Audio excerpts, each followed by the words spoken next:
2023 wasn't a good year for the Carolina Panthers, but I'm trying to make 2024 a better one for myself.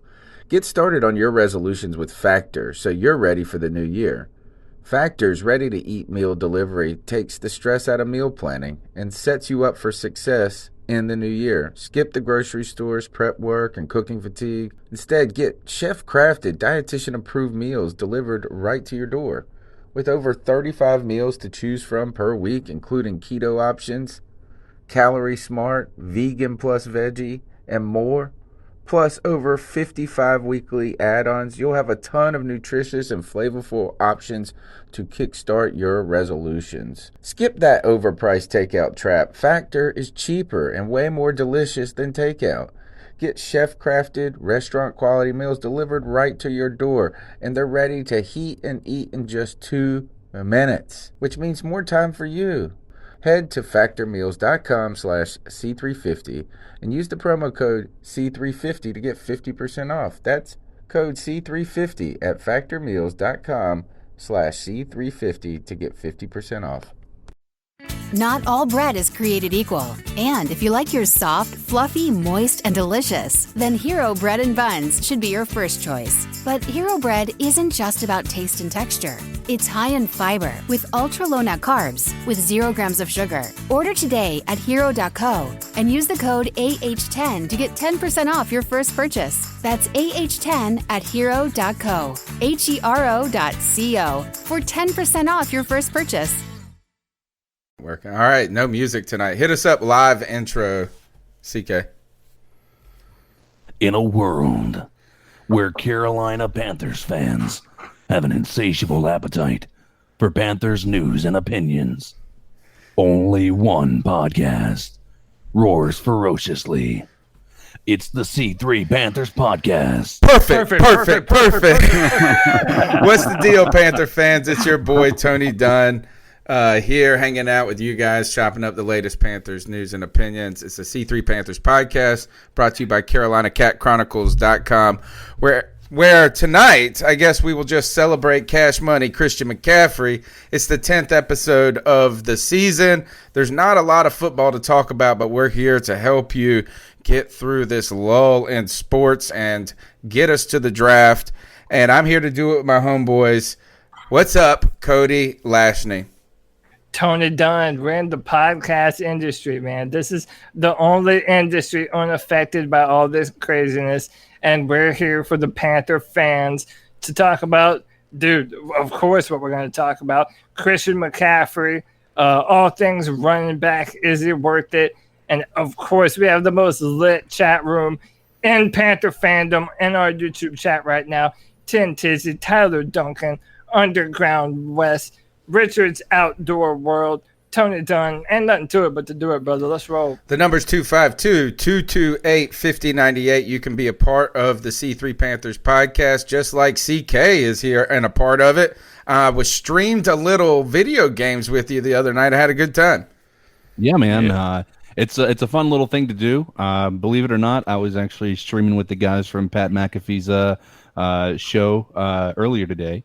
And it's fun, man. When you get a group of people, man, yeah, that's pretty awesome. Yeah, man, it's nice to be able to hang out with you guys outside of just podcasting and talking about football and actually going and shooting some people in the face on a video game.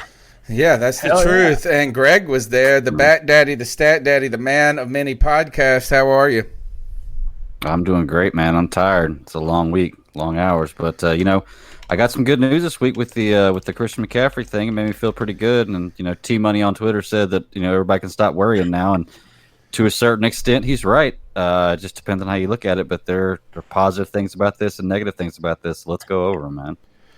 All right. Well, right on. All right. So let's just go ahead and jump into that. Is that Christian McCaffrey cash rules? What is it? Cash rules money.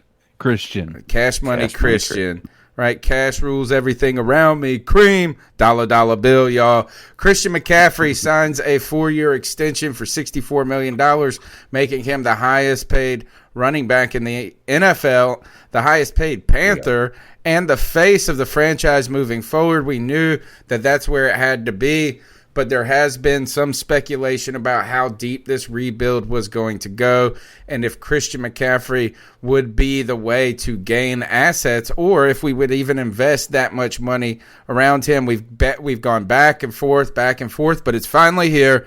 We have something to build our team upon beyond just, well, that's it. We have something now beyond just this season to build our team upon.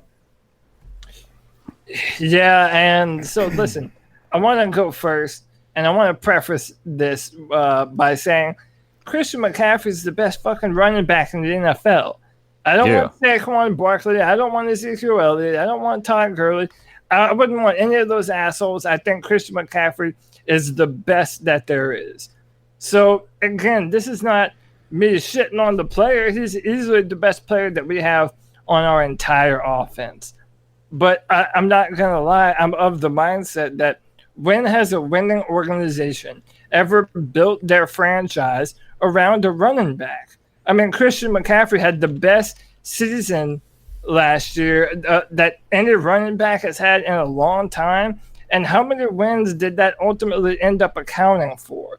Now, granted, there's more that goes into it than that, but we're still talking about we're paying $16 million a year to Christian McCaffrey now.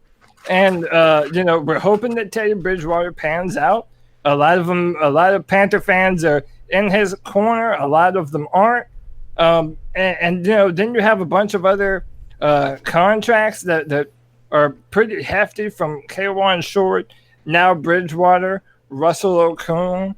I don't know. You really kind of have to wonder about the future of our organization, and is Marty Herney repeating sins of the past and overpaying for a position that's so easily replaced in today's NFL? Guys, your thoughts on building. Now, one of the things we were told when Matt Rule was brought into this thing, right, is that this was going to be an analytics-driven type environment. And when you look at what the analytics people say is they have devalued the running back.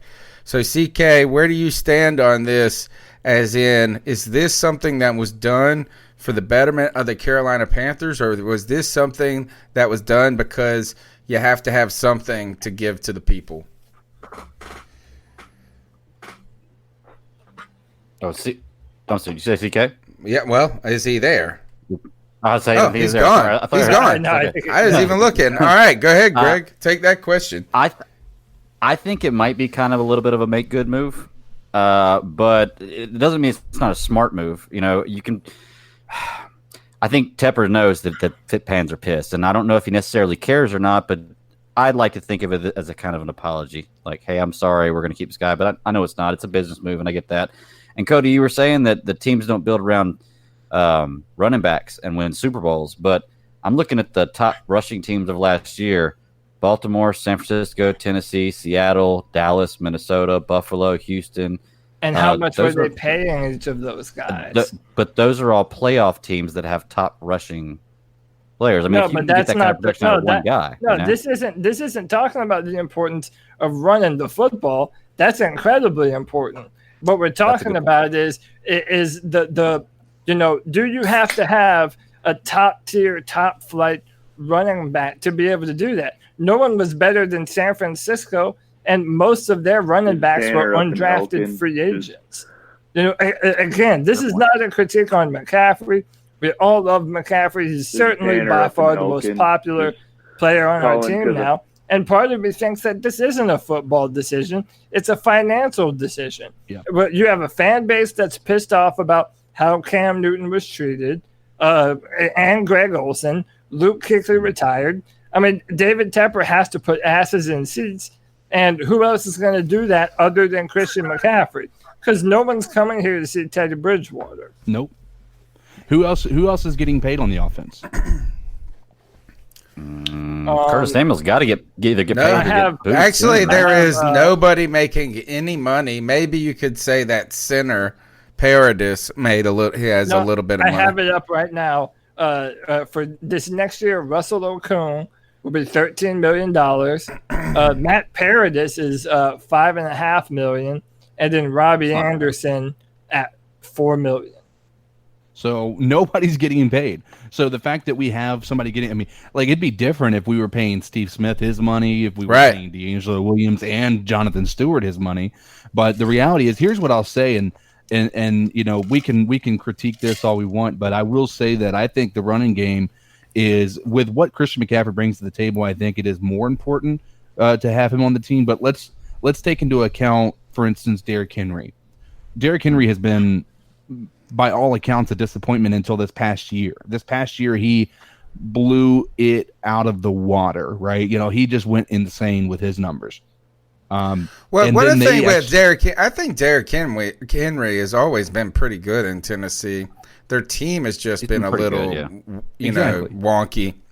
Exactly. But even Derrick Henry, his thing is he had some of those early in the season, or at one point, those monster games.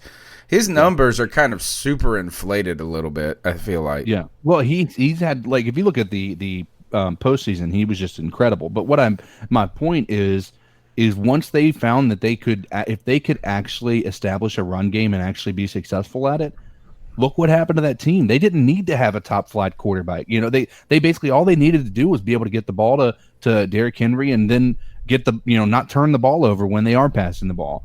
I mean, and I think they did that really well with Tannehill down the stretch. It's just, I think that's kind of the same thing we need to adopt, except for we're going to be more air raid, I feel like. So we'll see how it goes. But I'm thankful that we got it. I think you're right. I think it is more of a business decision than a football decision. But, you know, I'm glad that I bought it. Well, you have to have something, you know, is that, and the idea that someone was going to trade you whatever Christian McCaffrey was, quote unquote, worth, I think is, you know, I think teams are a little hesitant to do that to a certain degree, especially when it's on good teams that a running back is probably devalued a little.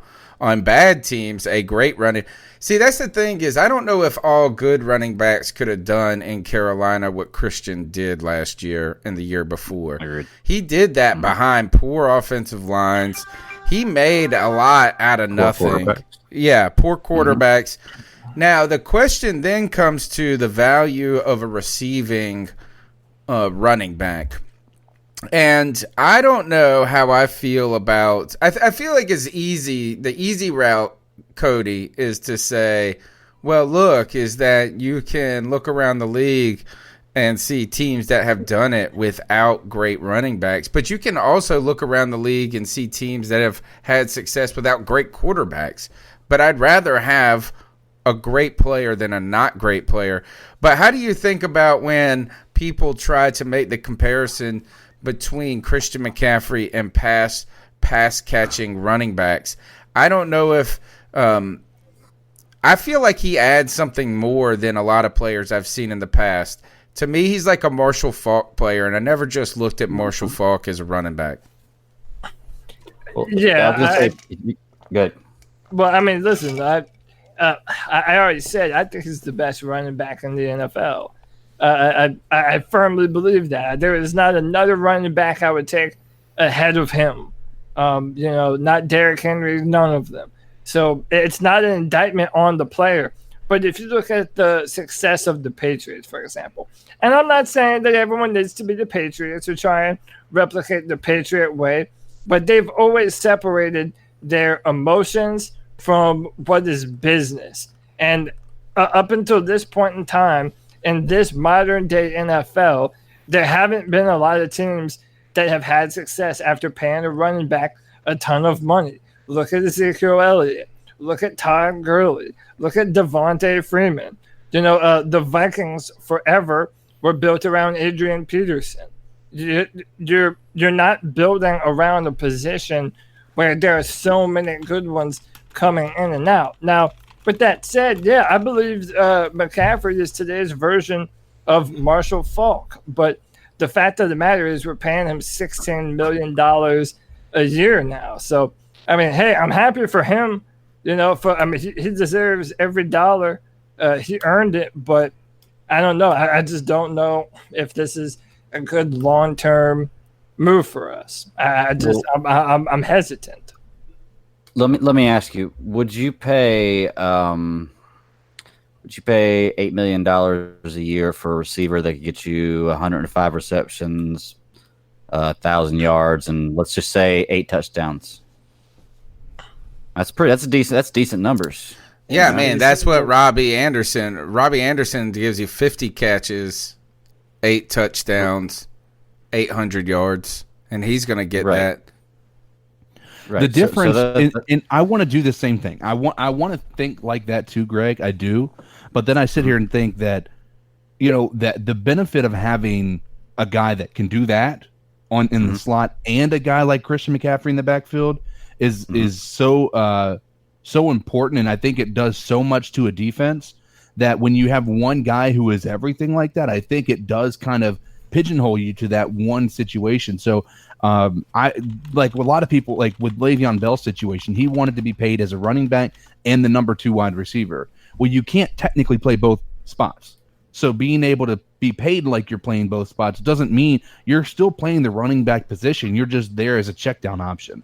And so I think that I agree. I want to think that way. I do. But then I sit there and I kind of take a step back and I'm like, well, the reality is he can only do one of those things at one time. He can't run the ball and catch the ball at the same time, in the same play. Yeah. But nobody can. I mean, you're going to pay a receiver for catching the ball and a running back for running the ball. But if you can pay a guy to do both, that can put up the production of, a good wide receiver, Pro Bowl caliber wide receiver, and a running back that could be possibly the best in the NFL. I mean, look, my thing is, we're comparing him to Marshall Faulk. Yeah, that's a damn good comparison right there. If you're compared to Marshall Faulk, man, you got a pretty good projection coming your way. And the way his numbers are going right now, he will be the greatest Panther to ever play in this franchise. He puts up 5 more years like he has his first few. I mean, catching backs age well because they can switch that position. He has it in his genes to have great hands. What's he dropped, like 5 passes in his whole career? Something like that? Not many. I know it's not more than a handful, I don't think. I have to look it up. But I mean, the thing is, we're comparing him to like players like Ezekiel Elliott got paid big, and all these players we're talking about. Those guys are not Christian McCaffrey. Yeah. They don't do what Christian McCaffrey does. I will take 300 less rushing yards and 700 more receiving yards any day of the week. I don't care. Any day of the week, man. He's a dual threat back. I guarantee you defenses are more scared of playing Christian McCaffrey than they are Ezekiel Elliott. They may be more scared to tackle Ezekiel Elliott. I get that. But as far as playing goes, there's nobody I would fear more than Christian McCaffrey.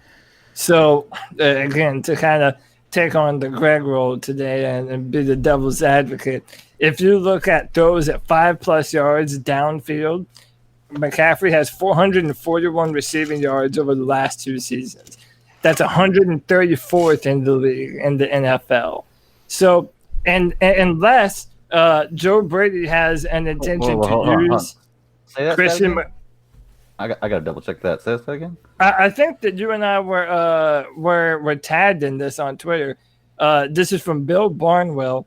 If you look at those 5+ yards down the field, he has 441 receiving yards over the last 2 seasons. That ranks a 134th in the NFL.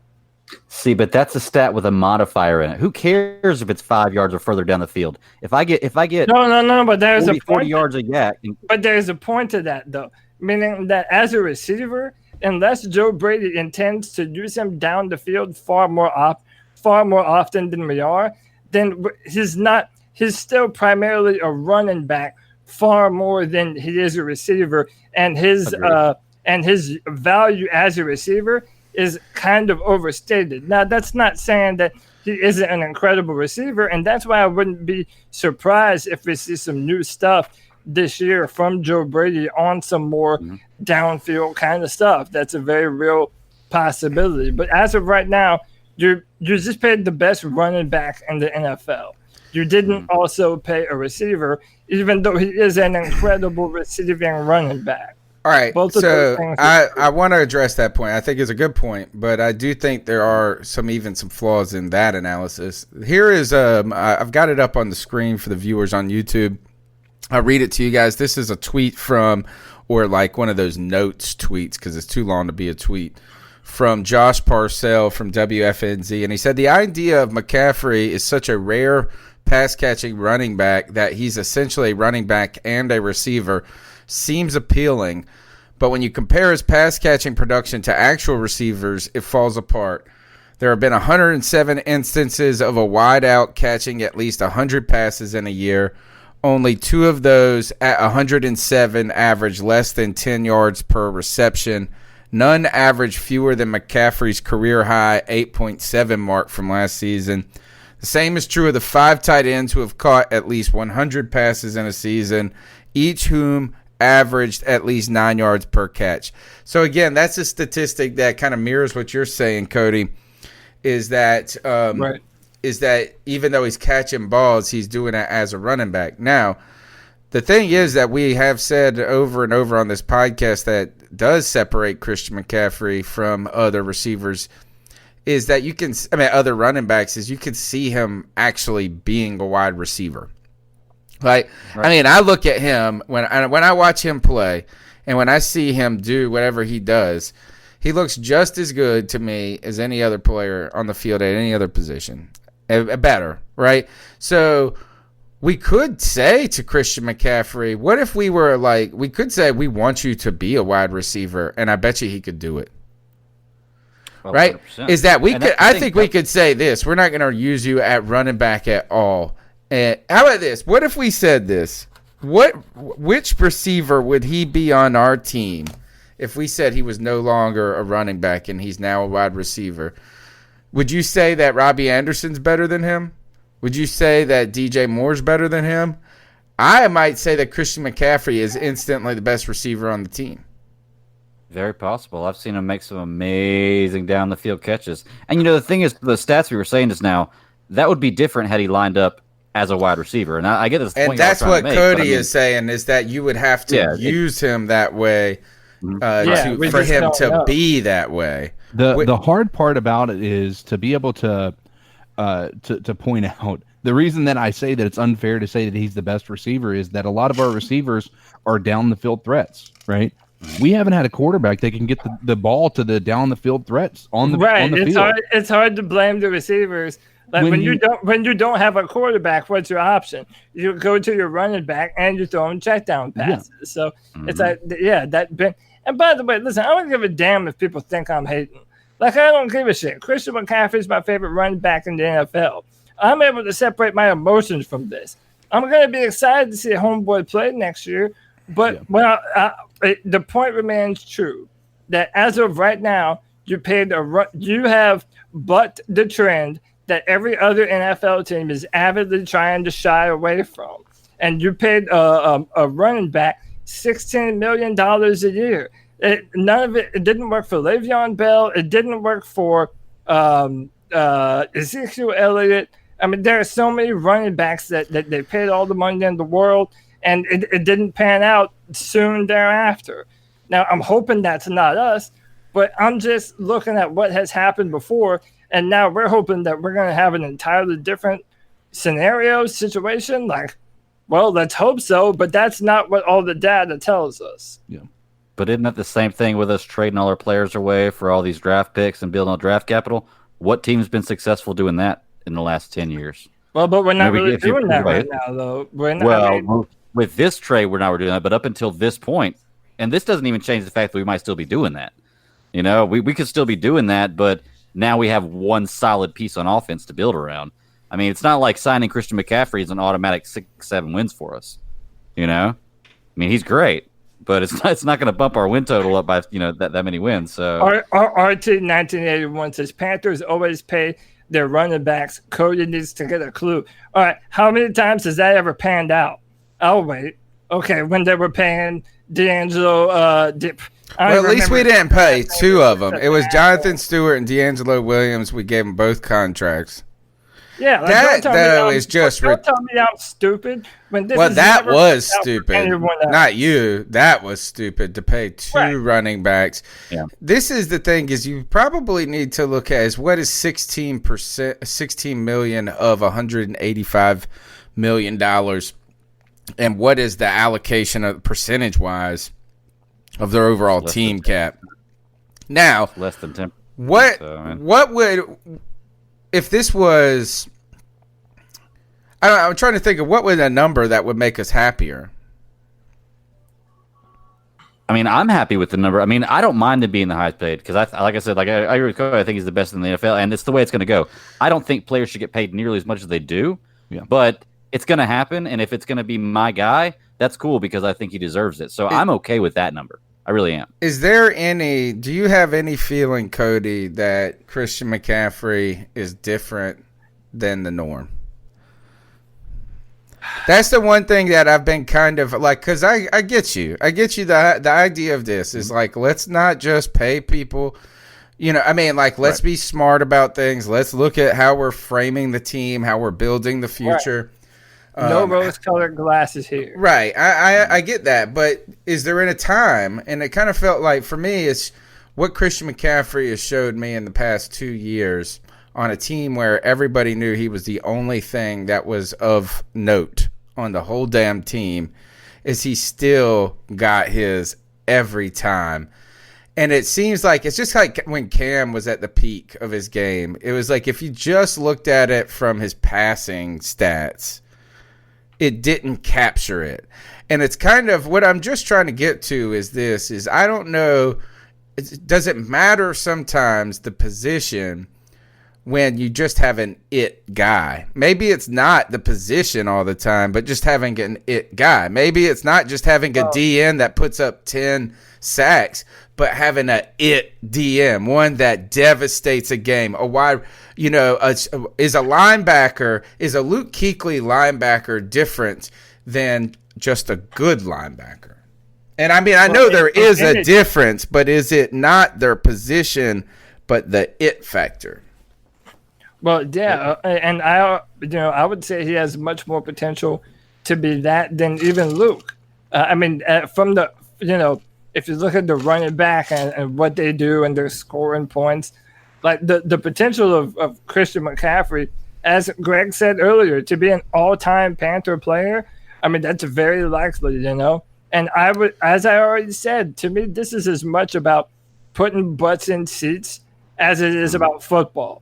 After the offseason that you've had, you can't not have the most popular player on your football team come back when you've lost Cam Newton, you've lost Greg Olsen, you've lost Luke Kuechly. I mean, in my mind, this is a huge, every bit as important as what he did on the football field. Because if David Tepper is all about analytics and data and this and that, well, there's no way that they didn't look at the data and come to the same conclusion that I'm coming to right now, that you don't pay a running back all that money. So that tells me they want to have players come see McCaffrey play football. And I'm not mad at that, but we need to be honest, and that's also what this is about. There's one other thing, though. Could it be that we have underestimated what they believe the offense can be quicker, sooner than later? Yeah. Is that, for me, I'm sitting here wondering, we kept looking at so much of this as a throwaway. Oh, well, we're not bringing back Cam. Oh, we're not doing this. The team, we lost so much on defense. But with Joe Brady, maybe Matt Rule and Joe Brady are in there thinking that, man, we're going to put a top 10 offense on the field next year. Yeah. Well, here's the other piece to this that I think that it's fair to bring up. We were talking about it before the podcast. Is that the details of the contract are not quite out yet, but there are reports saying that this is indeed an extension, meaning that we have him not for 4 more years, but for 6 total years, right? And if you think which about there it, could be, we were debating before the show, is it 6 or is it 5? Does the 5th year option get included into that extension? My feeling is that it's a 4-year extension on top of the 1 year left on his contract, 5, but it could be 6. So say 2025 to be 2024 to be conservative. Say 2024. And even if you take that math and you start to think about he's owed $2.8 million this year. So let's add that to that $64 million extension. Let's see, and then divide that by the 5 years. Yeah. That's $13 million, $13.3 million. So in the grand scheme of things, it may not be as bad as we want to think it is. That's not a horrible number when you think about the numbers that these other running backs are actually, garnering. So I think that that's something that we should definitely look to get that. I agree. We don't have a team. Like he is the lifeblood, I think, of that offense with any of the pieces that we have there right now. Without Cam Newton, we always said with Cam Newton, you could put Cam Newton and 10 other dudes out there and they'd have a fighting chance. You can't say that about a team now. You can't say that about – you cannot just neglect the offense. Christian McCaffrey, though, I wonder – he has been one thing about him to his credit. He's been remarkably durable throughout his time at Carolina. He has not suffered a lot of nicks and bruises. He plays hard too. He does not shy away from contact, and he has been healthy, knock on wood. The good news is he's also relatively young. So if you could get this and it work out, it might not be the worst overall. Shout out to Brandon Herbert in the chat room. Also, Anthony Rochelle, Tyler Duncan, Ben S., Pigskin Pete, thanks for supporting the show. Dakota Tumbleston in the house. The number's 252-228-5098. Let's go back and talk quickly before we go into the – actually, let's just jump into the cat calls. I think I got it working finally.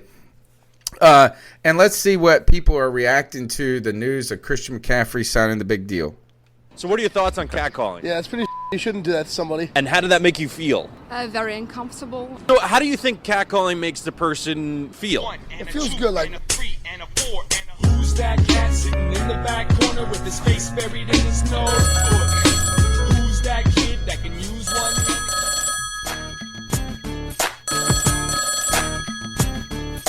This is Tanner up in Elkin. Just calling because I finally heard some good news from this Panthers offseason. Got McCaffrey. Not sure how I feel about the quantity, but I'm just pumped that we locked him in. I bought a Kelvin Benjamin jersey after he had a good season, and then we all know how that went. And so I've got this stupid jersey rotting away in my closet. Last year, I got a McCaffrey jersey. Just real happy that I'm going to hopefully want to wear that jersey for the rest of time. Anyhow, thanks. Thanks for your call, man. CK, I know that's probably the best news about all of this is that your jersey all of a sudden has more lasting value than it did had there been a lockout or potential a trade of Christian McCaffrey away. Yeah, so that's obviously a positive to take from it is I bought that 100, NFL 100 years jersey and got it, official with McCaffrey and everything. And when we have that Hall of Honor, a little pin on it. So, yeah, it's definitely good news for me to be able to say that we have that. I just need to get him to sign it at this point in time. All right, here's the next call. Hi, guys. Rich in the UK. I'm not in London. What's up, Rich? I'm quarantined at home, and it's been a few weeks. Where do we start? Okay, McCaffrey's just got his 16 million, which is wide receiver money. There's not really going to be anyone left on the Panthers that makes them the Panthers. That's my thoughts. If the rumours about Curtis being available are true, then that's just insanity. I haven't phoned him for a few weeks, but things like they don't want any men on the team. That was my tweet earlier today. They don't want Eric Reid. There's nothing wrong with Eric Reid's play. They don't want that type of person. They don't want Cam. I think we're all on board with that. Any kind of personality. It's a sign of, to me, it's a sign of weakness. I'm really not sold on that rule. I know some people like the way he spoke, but I find the trouble is they've lied through their back teeth to us. That's the biggest problem I have with them. It's just been, just turn around and go, we're going to strip it down and get this guy's thing in. And they might have hinted that that's what they were doing, but they lied. All this stuff about Cam, it's just ridiculous. We'll definitely do this, we'll definitely do that. I mean, I've no idea where they're going in the draft anymore either. It's all just very disappointing. I mean, I'm really looking forward to wherever Cam goes, to be honest. But I mean, I'd hate to say I'm giving up on the team because, all right, I'm not in the Carolinas, but it means a lot to me. But I'm so disappointed with the way they've behaved. It's not even that it's a business. They could have turned around and said, you know, this is how it is. We really are restarting. But the level of, you know, we're going to let the old guys go, we're going to let the vets go. I'm just not happy with it at all. I don't know what Hurney's doing there. I don't know. You know, apparently he's really excited about Herbert and Brown. I mean, those are the last two. Oh, God. You can hear it. I'm just pissed off with them. It's so frustrating. I so wanted to be part of it. But who's there? Greg's not there. Luke's not there. You know, it's just no one. No one that makes the Panthers or has made the Panthers the Panthers. I mean, it's basically DJ Moore, Brian Burns, and Christian McCaffrey. And I mean, I love McCaffrey, but, you know, he's not worth 16 mil. You know, it's insanity. They're making, you know, Tepper said analytics, and it's like, well, you've clearly not checked up and on our side analytics. here. Wonderful, fun player, but he should be, you know, he was perfect 2 years ago when we thought we could rebound. You know, we'd made the playoffs. We had this exciting weapon. We drafted him and Kurt. Oh, let's see if he's got it back into the call. This is Tanner up in Elkin. All right. So responses to what we have is a frustrated Rick Kingston out there, and I think that clouds some of our, you know, perceptions of the Christian McCaffrey deal. In some ways, it makes us yearn for it. You know, it's like, oh, we have something to hold on to, something familiar, something nice and shiny amidst all this rubbish. And then the other hand is you've had this offseason be a roller coaster of emotion for Panther fans, shedding the old, in with the new. But right now you can tell we're starting to be very cautious in our exuberance for the Matt Rule staff. And it comes back to me, some of the issues, not just with personnel decisions, but, you know, how do we feel about the honesty of the direction of the team? And CK, you were reading something to us today. Who was telling us? Who was reading the passage about Marty Hurney in the draft? I was. And okay. I think it would be a good time to bring. But before I bring it up, I kind of want to mention, like, let me even find it in the chat. Ben S. said we need to start looking forward. We had several weeks of complaining.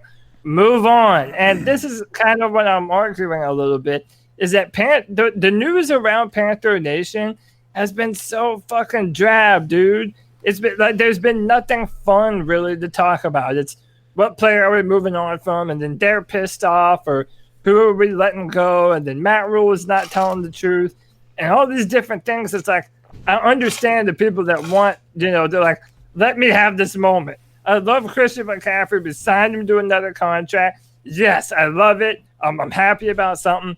And I understand that, man. You have to, especially in times like this, you have to have some good news. And I'm not trying to shit on that.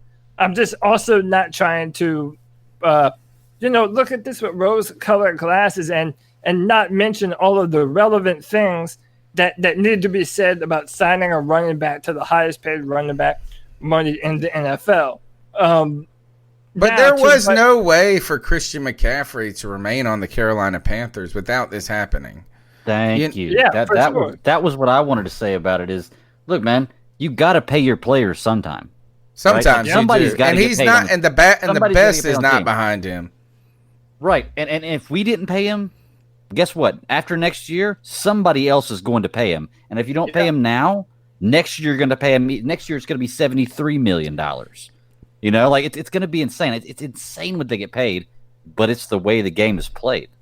You know, I like it for that fact is locking up sooner than later. Always something I advocated to is that I always advocated this. What goes back to the brilliance of when we extended Cam. Is that yes, the people like to come out, the naysayers, like the boo birds like to come out when they see the full number of the contract, right? And they're like, oh, Cam's not worth $100 million. But then when you start looking to the way it's broken down and some different things, and you look at what Christian McCaffrey would have cost if we waited 2 years to do this. I guess what was the other option, or not the other option? There's only really a couple of options. Do what the Panthers did, sign him, keep him this year, and then extend him in his 5th-year option. And then that probably is going to force or could force some sort of Le'Veon Bell moment that ruins everybody. It ruins the Panthers with the players. It ruins Christian McCaffrey's career by dogging him out. Or you could have released him after. And could he have held out this year, Cody? So that was the rumor. That's what. And I don't believe all. Like, I don't know. People keep on talking about hearing that we're trading Christian or Curtis Samuel, or that Cam wanted more money. There's a lot of rumors. One of those rumors was that Christian McCaffrey wasn't going to hold out if he didn't get paid, which, that's what a lot of people kind of thought anyway. I don't know if there was ever any substantiating that claim. I never heard it from a great source, but I mean, I imagine that after he saw what Ezekiel Elliott did and even Le'Veon Bell, and you have to know your leverage too. McCaffrey also knew, they lost Cam, Greg, all these incredible players. Like, if he were to hold out, they would have had no choice. But I think the organization kind of got out in front of that and wanted to make it a point to get out in front of that. I mean, he's definitely going to be the face. So, I mean, there's no point in not making the face of your franchise the highest paid guy. And granted, if we were to sign a quarterback in a couple of years, he's not going to be. But I mean, go back and look at Cam Newton. You were talking about them justifying him getting signed for $100 million, and you're right. When they made that big number out there, it sounded crazy. But by the time his contract was in its last year, dude, they were paying. The next year they got Brock Osweiler was making more money than him. Kirk Cousins making more. Yeah, you're right. So this is it is. I would say the good thing about this is the Panthers. You either shit or get off the pot, right? And that's and so they did make that decision. And really, I think is that without Christian McCaffrey this year, this team would have been unbearable. That's the one thing. Mm-hmm. Let's go on. What was the other component about Rich's call we want to talk about? Because after that, I want to ask you this question. The question we're going to move on to after we talk about Marty Hurney is, did the Christian McCaffrey contract change the Carolina Panthers draft at all? All right.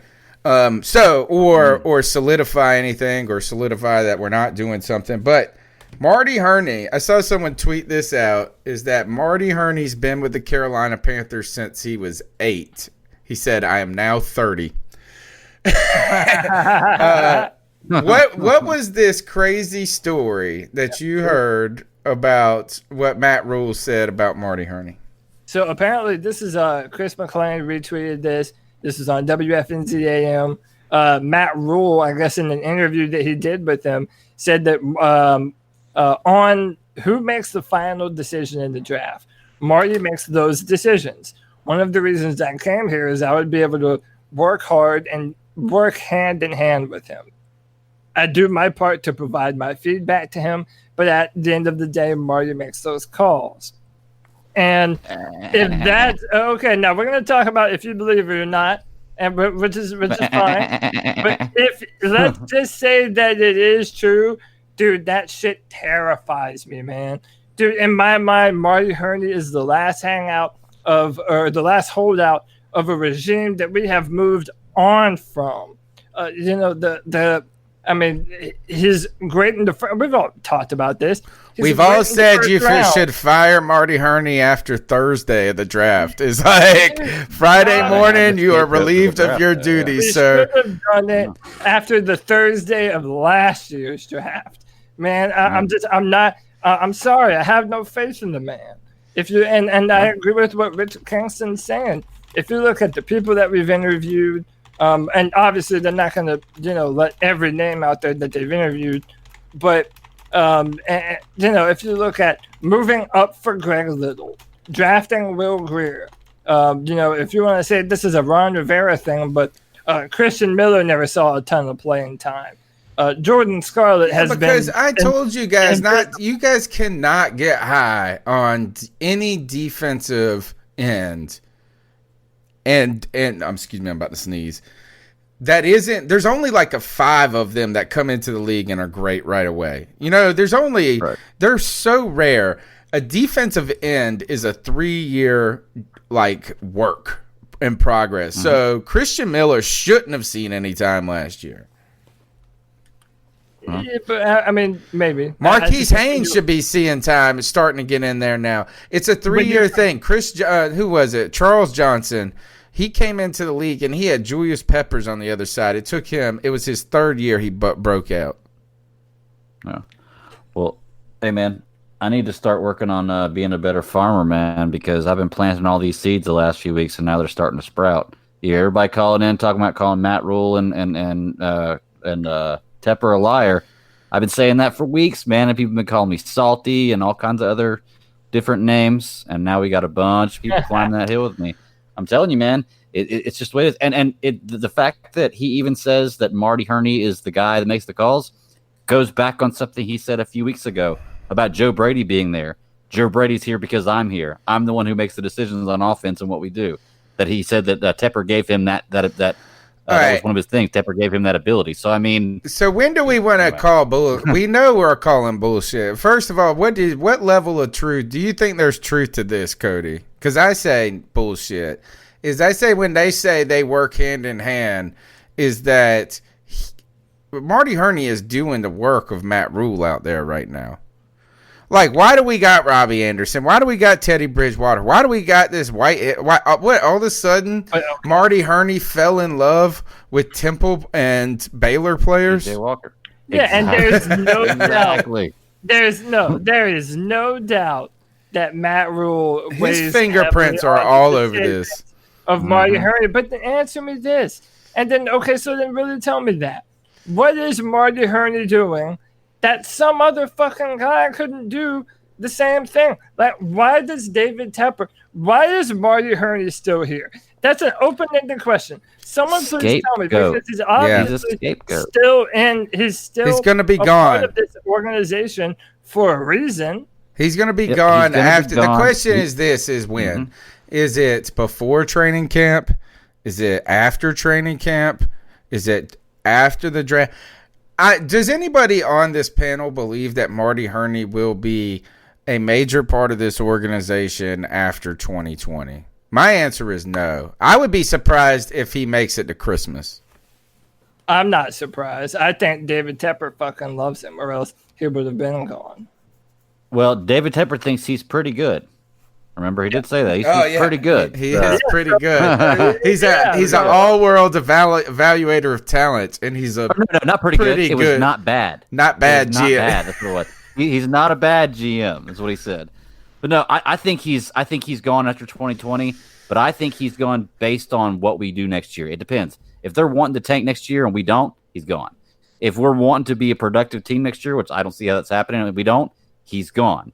He's going to be the scapegoat for whatever happens. If there's success, it's going to be Matt Rule and David Tepper that had the success.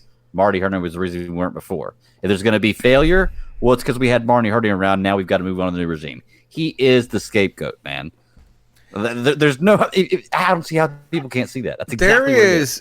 So I know you've been planting these seeds and nourishing them and watering them weekly on the podcast. So as somebody who was so, I thought this Matt Rule thing, I just love, I'm always like people who speak well. You know what I'm saying? Like I fell in love with Obama, and half of it was because of that, is that this emotional component to it. You know, it's kind of like what they teach you in literature as the pathos, right? Mm-hmm. So I was so pumped about the Matt Rule thing, but the one fear I had when it came to college, and I've said this, consistently, is that the real question of how Matt Rule acclimates to the NFL is how he acclimates to the NFL, not to football. Not to football. It's like the game of football is, and coaching and that is easy. Or not easy, but that is something that he has experience with. It's the He's good at it. NFL world that is different. That is different with dealing.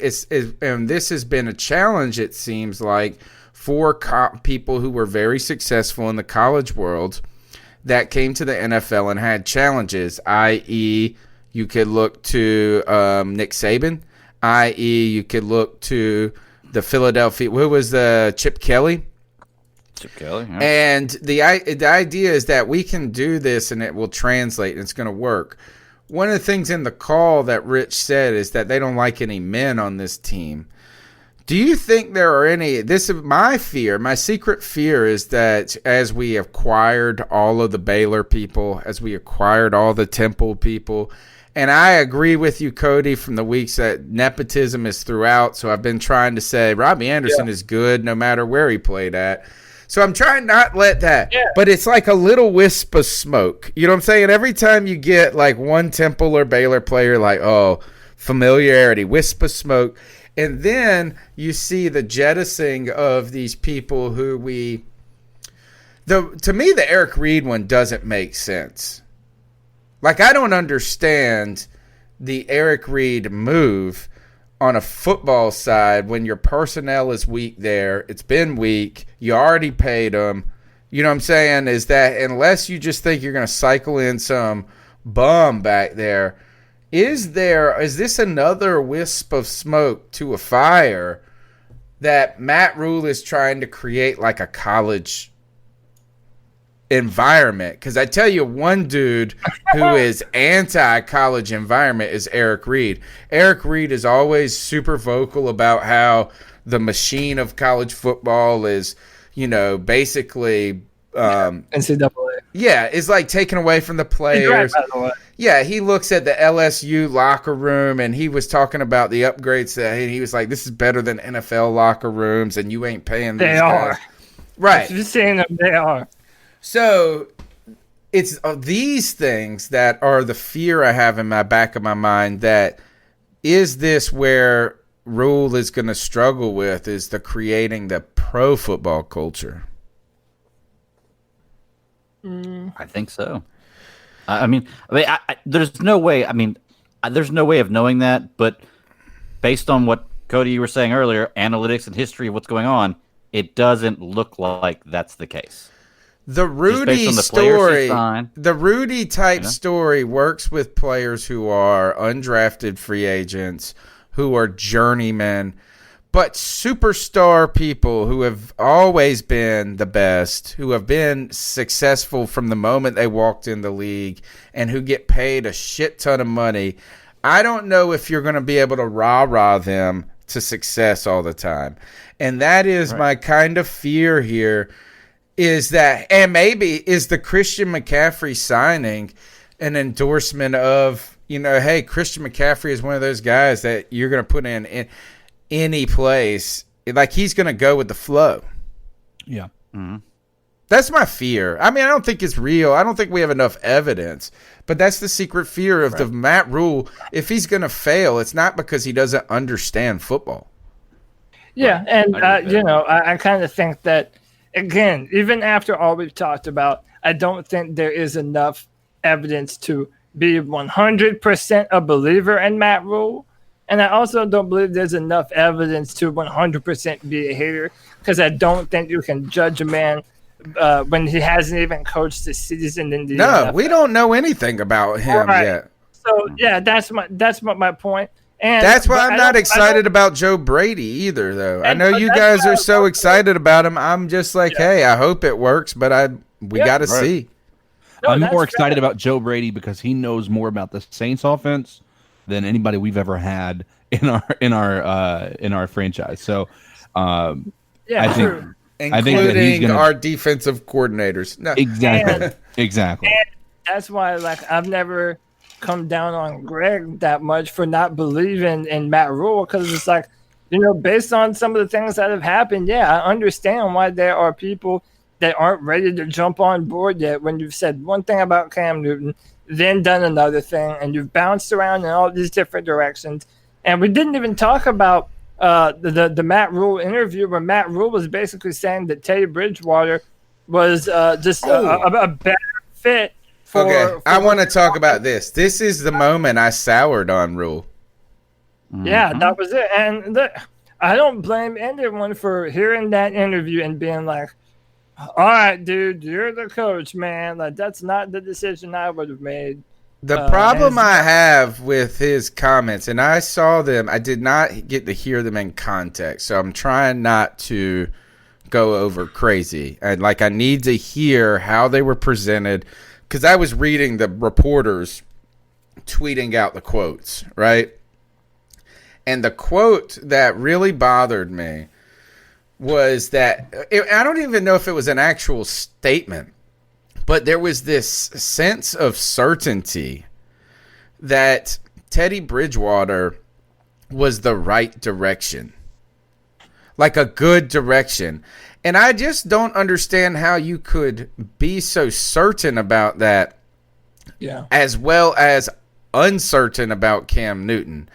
It's just like, hey, we looked at all the options and we felt like this was best for the team. And I was like, why? Why do you feel that Teddy Bridgewater is best for the team? Is it got to do with money? He did say that it felt natural because of his relationship with Joe Brady. Before we go any further, shout out to the homeboy, my cousin, Chef Jeff, for the 420 donation in the chat. Comes in with high style. High style. Oh, shit. Random number this time of year. That's high class. When the pimp's in the crib, drop it like it's hot. That's what Chef Jeff just did to our chat room. He dropped it like it's hot. So what did you think about that? What is the certainty? Is it because Teddy Bridgewater's safe?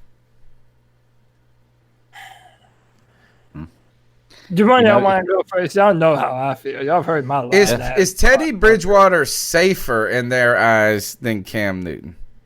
Listen, you never go with the option that's safe. You go with the option that you love more. That's just the way it is, because you're going to end up happier with the option you love more than the safe option. Now, if you don't love anybody, then that's a little different. I mean, maybe Matt Rule didn't love Cam Newton, even though he said obviously he was did. Excited to play with him. Gosh, I think you run into the same situation. I think you go with the one you love. You're right, and I think Joe Brady loves Teddy Bridgewater more than he loves Cam Newton because he knows what he's getting. God, that's stupid. So you're saying so Joe, all of a sudden Brady's running that much of the show? What'd you say? I didn't catch that, Greg. I'm saying you think Joe Brady's running the show that has that much say? He's running what's the going offense. on.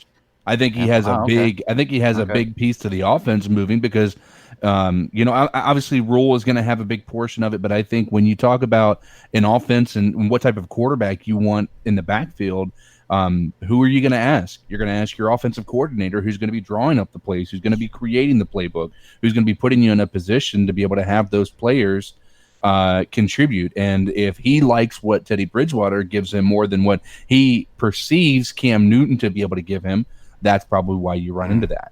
But I think you're right. I think you have to pick who you love more than who is less of a who's the safe option. And honestly, they may have felt that Cam was the safe option.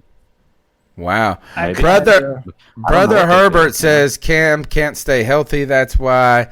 Ben S. in the chat room says Teddy is a smokescreen to make it look like we're not tanking. And I saw a draft where Tua T dropped to the Jaguars. The Panthers passed on him. Oh my goodness! There's no way unless there's some crazy situation where Joe Brady. I had this conversation with a buddy today. Unless there is a situation where Joe Burrow falls to us in some way, shape, or form, some miraculous. We are not taking a quarterback in this draft. In this first lies, man. If two is there, we're taking him. There, you got to take him. No, I don't think so. Okay, gotta take him. So let's put the tinfoil hats on. There was a report that there were two football teams picking in the top 10 that had looked at the medicals and his throwing session / pro day thing that he did, and they failed him. They gave him a failing grade. Which is bullshit. I watched that video. Did you fail him? Well, it wasn't just it was more the medicals. It wasn't just that video. It was the medicals. And I mean, we don't know that the Panthers weren't one of them. I mean, the fact of the matter is we just don't know. And a lot of people online was pretty low. A lot of people 2 out of 32 online, teams. A lot of people online did kind of think that maybe it was the Panthers. I don't know. I do agree with CK though. I think that even if Tua does fall, I don't think that that we're taking a quarterback this year unless they're in love with Justin Herbert, which I'm not saying that's what I think will happen, but I'm not surprised if it does. Any team that takes Justin Herbert over Tua is making a grave mistake. You realize he's been hurt every season that he was in college. Yeah, and every season. It wasn't just 1 or 2 Tua seasons. is going to be the one season. player that was injury prone in college that is not injury prone in the pros, Cody. One player that has ever happened to. Didn't we have a long conversation about that last week? All right.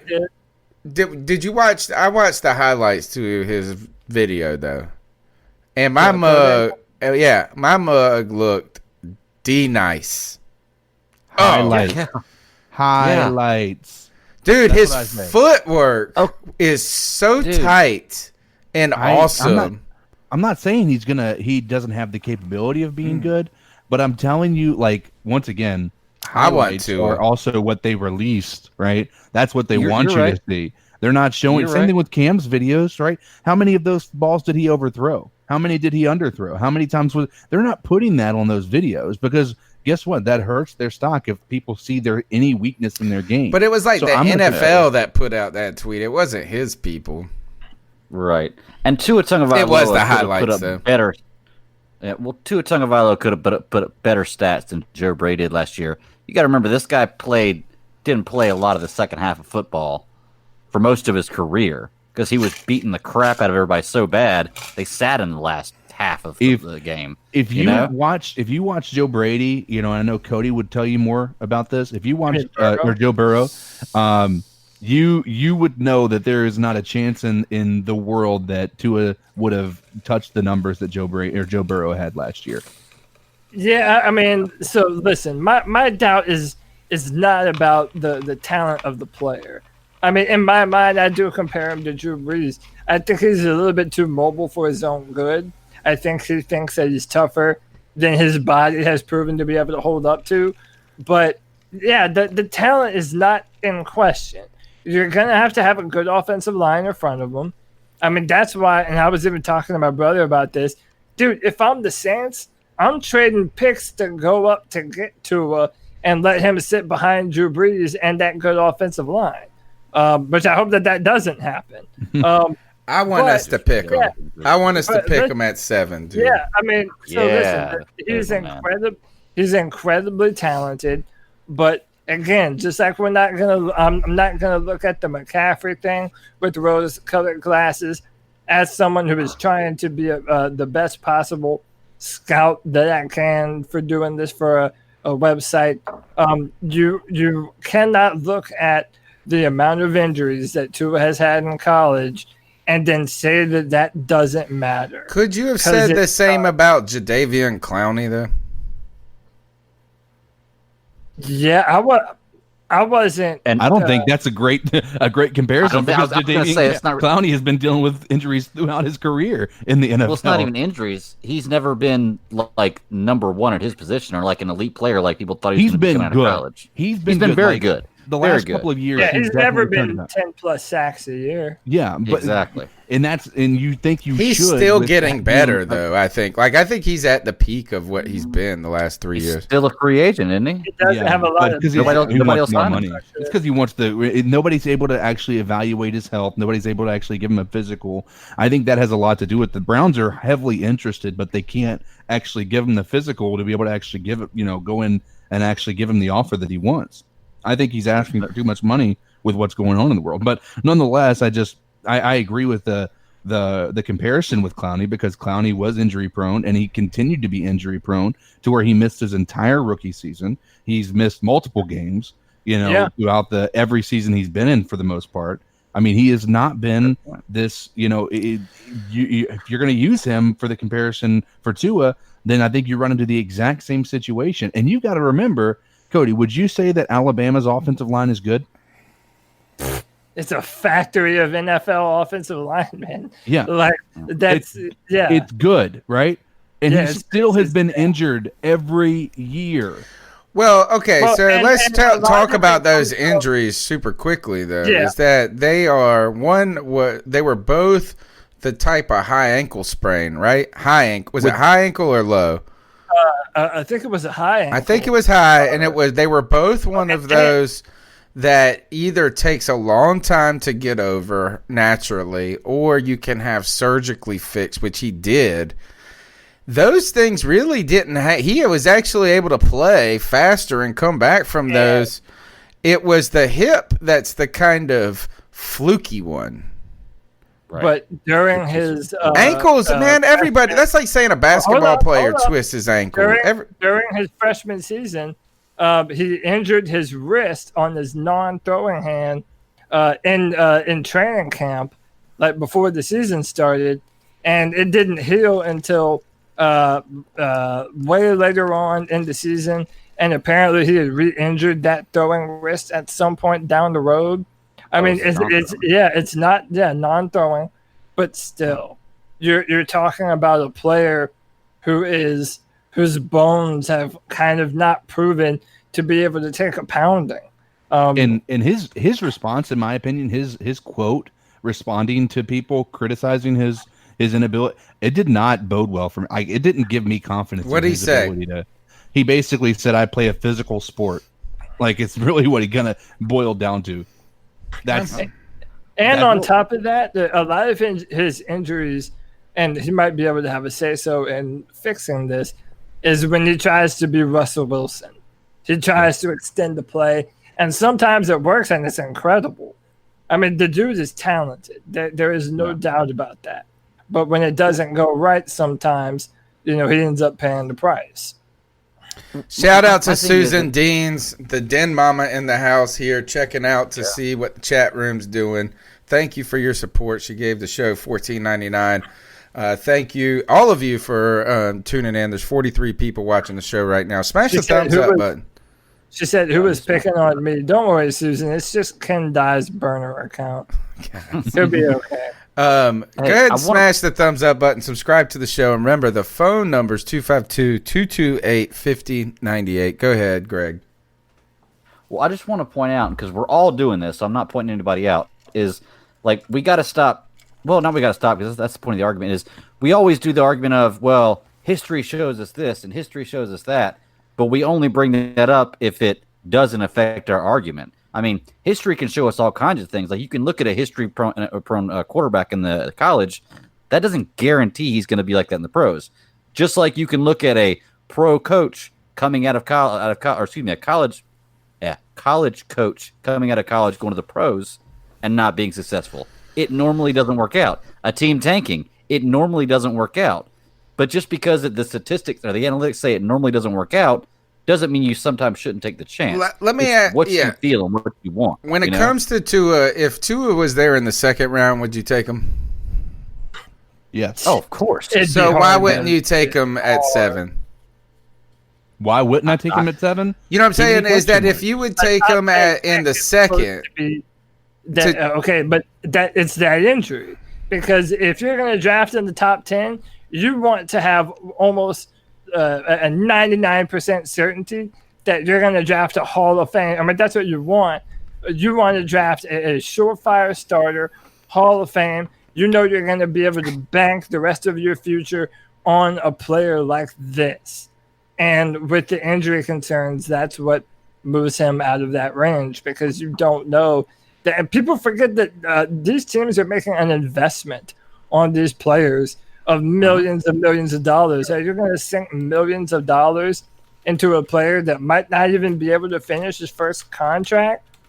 I mean, that's a legitimate point, Would you be upset if we drafted Tua over Herbert? What about this? Is it worth the risk though? That's for me, is that sometimes it is worth the risk. And Tua, he's kind of got that it factor. he was moving on that field, dude. His feet were working just damn fine in that video. Would you if they drafted Herbert over Tua or vice versa, would you be upset? Which one would you be upset with? I don't know if I'd be upset with anything. I'm just saying that I don't think that the Panthers are in the running to draft any quarterback. I think that it's a situation where they're happy with what they have, and if they tank, they tank. If they don't, then great. Let's continue to move forward and hope that success continues. But I personally, I agree. I think Tua has a lot of the tools that you need. Herbert, in my opinion, is the better route. You have practicing my. Oh shit! Go to sleep. I personally would take Herbert over Tua just because of the risk factor. That you have, like you said. It's if you're drafting the top. Let's put it into perspective, and I'm not going to use this as an injury prone, but I'm going to also use this as an example. How much better would the Cardinals be had they not drafted Rosen and built a team around Kyler Murray instead of letting Josh Rosen go after one season? That ruined them. I mean, he was drafted high. That's Josh Rosen was drafted 10th. Yes. And that sets you back. If you think about who was drafted after him. All right, but Josh Rosen's problem wasn't injuries, though. He just didn't work. Lamar Jackson was drafted after him. Exactly. But what my point is if it does not work, if Tua comes out and he gets hurt immediately, you have to start considering the next year, okay, that was not a good idea. Right, and then all of a sudden you're set back because the guy you thought was your franchise. But you future, don't have to. Yeah, I just like the idea is you don't have to play Tua this year, and that would give him plenty of time to get fully healthy. Or you would. Who would draft him and not play him at this year? Do you think we could? No, it's possible. Well, I also think that you're only screwed if you trade up for that pick. Yeah, and it doesn't work out. Because think about it. The Cardinals drafted Rosen. He was garbage. They got rid of him. They ended up getting Kyler Murray. I think that worked out pretty well for him to have a top 10 pick be a bust. Correct. But think about who they passed up on for that 10 spot. Who did they? Do you think that person they passed up on was better than Kyler Murray? I'm saying there are probably about 25 other players in that draft. They could have gotten Minka Fitzpatrick. They could have gotten Vita Vea, who has been injury. They have gotten Kyler Murray the next Deron Payne, one of those players. Marcus Davenport. How about this? Is that would you feel more comfortable picking them at 17? Yeah, I feel like the later half of the first round I'm okay with. The first. Then I think we should pick him at 7 if that's how you feel. Do you think he'll slip? Here's what the only scenario I could see us taking Tua is if we trade back. And the people that I would say we trade back with would most likely be the Browns. I think the Browns need a linebacker. And if Isaiah Simmons is on the table, we trade back to 10 plus whatever else they have in the draft. And then they get Isaiah Simmons. We get Tua at 10. I'm cool with that. I'm not happy that it's a top 10 pick, but that I could see a situation we could be in. If we drafted Justin Tua, if we drafted Tua or Justin Herbert, I probably would put on the rose-colored glasses a little bit. Yeah, I would. And be like, but what I think that both of them are good. And it's very popular to shit on Justin Herbert. I think when you put Justin Herbert in a system that actually benefits him and his strengths, I think the dude's going to be dynamite. But if we drafted either of them, I'm not upset. But I would still, I would choose to be optimistic about Tua and be like, all right, well, we did it. I love the player. I love the personality. I love what he's able to do on the field as a healthy football player. Let's just hope he doesn't get hurt. That'll be my mindset. But no, I'm not upset with either of those two, to be honest. But, okay, my question then goes to this: knowing how we feel about players like Isaiah Simmons and Okudah, if both of those guys are on the board along with Tua, which we know that's not going to happen. All three of those guys are not going to be in the board at 7. But let's say that is. Right. We trade back to 10 to let the Browns come up and pick Isaiah Simmons, and then we get Tua.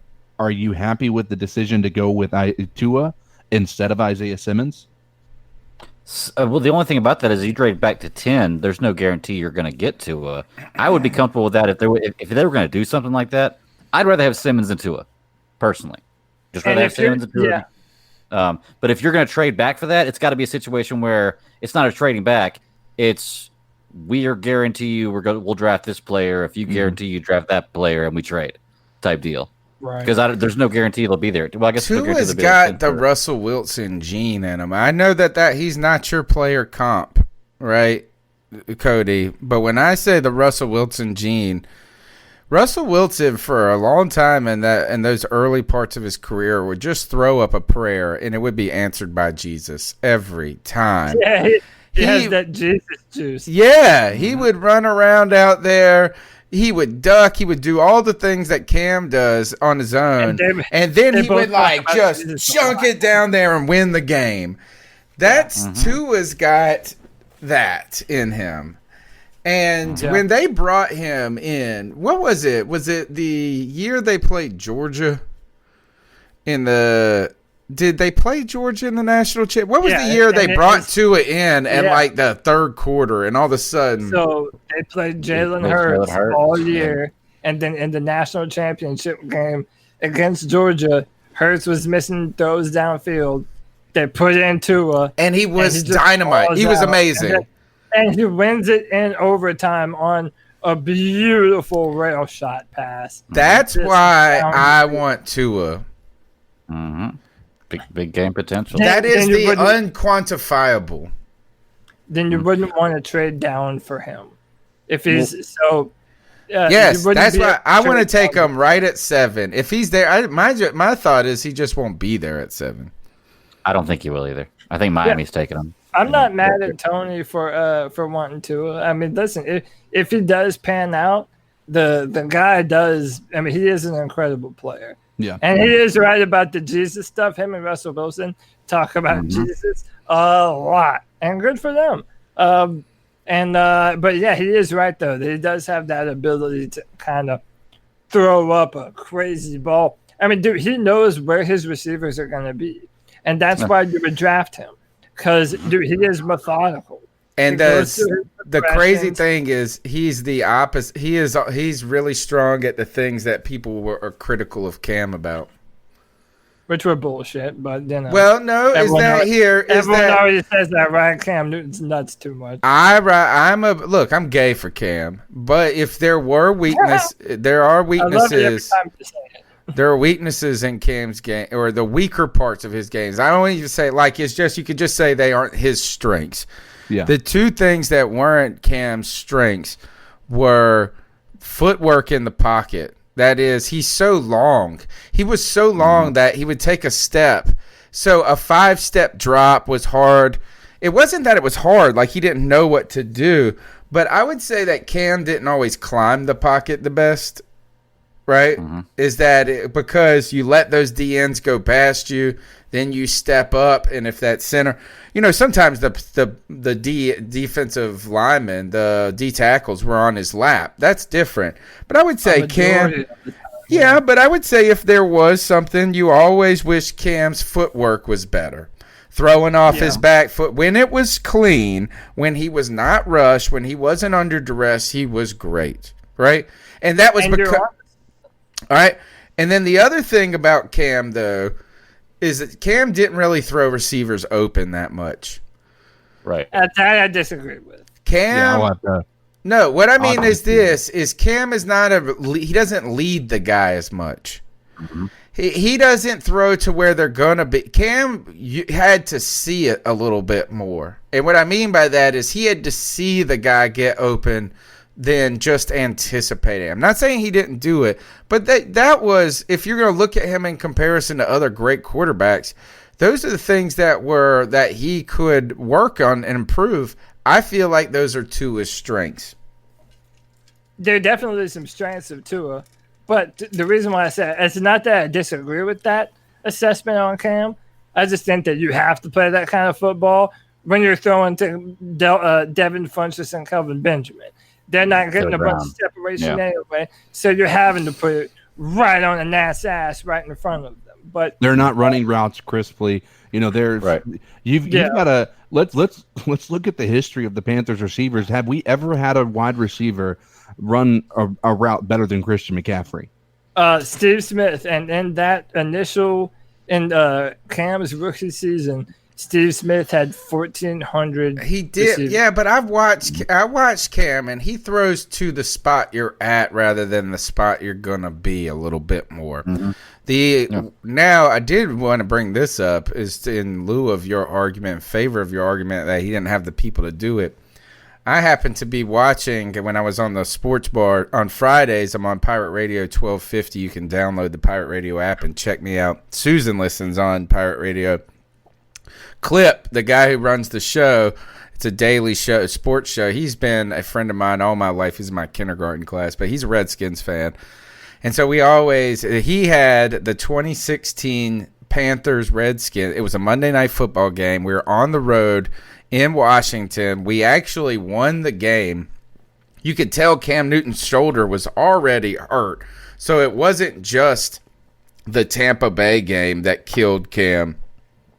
Unless that was after the Tampa Bay game. He was wincing, and he went down. He was wincing. That shoulder was bothering him. But I tell you one thing, is Kelvin Benjamin was a big waste. You could not overblow how terrible he was. Like, if you just told me that he was the worst motherfucker in the world and this and that, and then you went and watched it, you would be like, oh, he's exaggerating. No. He was a fucking abysmal, dude. He was barely playing. He ended up that way. He started out as a good receiver. Like I said, look at the stats. He had a better rookie year than Julio Jones did. And then he put it on him. Well, okay, either way. And he was young, and he was cited about in the year. league, and he was sick of people talking about how shitty he was. Those are all caveats to the argument. It still doesn't change the fact that he had a great rookie season, and then after his injury, he came back, and I think he had a 1,000-yard season after his injury. He didn't come back. He tore his ACL his sophomore year. His sophomore year. But I'm saying after that injury, he came back and had a 1,000-yard season. I thought, didn't he? No, 2016 was not a great year. Yeah, I'm not wrong about that. Hold on, I'm gonna look it up because I think he came back and he added a couple of decent games, and he had 941 yards in 2016. 1,000 yards, which, by the way, is not number one wide receiver stats. I'll give you that. But it's not garbage. Listen to this, though. You want to know why he had numbers? They targeted him 145 times his rookie year. He had 118 targets. Yeah, but let's look at what DJ Moore had last year. Dude, even his incredible season, he only had 1,000 yards. Like, he was 1,008 yards. Well, how about this?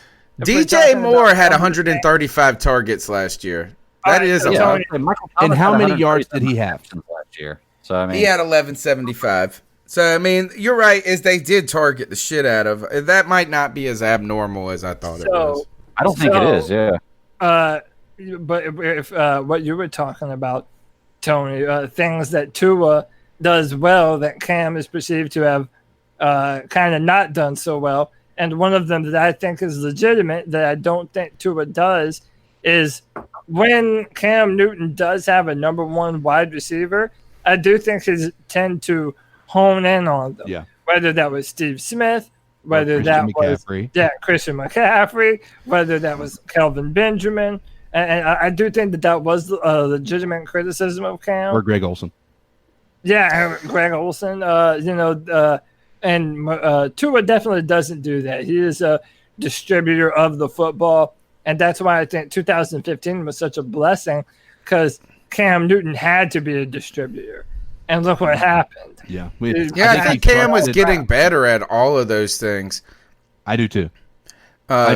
When you look at how his 2016 was going, or 2017. Oh yeah, well we were playoff bound in 2017, right? 11-5. Yeah. 2018 was 2018 is when we took the step backwards when he got his arm hurt. But I mean, even when you look at that, that was one of the things that they were praising him about was he was spreading the ball around so well. It wasn't just Christian. Yeah, it would be every week. It was like 10 receivers had catches on the Panther. 10 different people, and his caught the ball. accuracy was off the charts. I mean, he wasn't lighting up the scoreboard, but I mean, he was getting the ball to the people that needed to be. He was getting first downs. And he was letting these players actually do the work. We weren't seeing the deep ball by that. I mean, still at that point in time, there was a lot of quick passes and everything. But I think that once again, we run into that situation where, we didn't have a clear number one wide receiver on the team. And so we were forced to distribute it. And that's what he was doing. I mean, we heard, though, that there are some there's some real things about what I was saying with Cam and how far back he went. Remember when Ron Rivera gave us the stupid thing is like Matt Khalil is not bad. He's just trying to figure out how the chemistry with Cam because Cam drops back further. I mean, those are some things. Those are real things. It's just that Matt Khalil just happened to be terrible. It wasn't that was the problem with Matt Khalil at the moment. But, also Cam could do other things that other guys couldn't. So I'm not saying he was bad at them. But I think that when at least when I just watched what Tua did in that video, is his feet worked they're just magical, man. It was just it was very sharp. And his feet were perfect every time. And that was very Russell Wilson-ish to me. Absolutely. And listen, I'm not mad at you for liking Tua. And like I even said, if we drafted Tua, I would certainly put on the rose-colored glasses for a little while and say, if we're going to bet the future on someone, I'm going to do my best to hope that he stays healthy. I'm hoping that he would buck the trend and actually be able to maintain health. But if that happened, dude, we have to build that wall like we never did for Cam.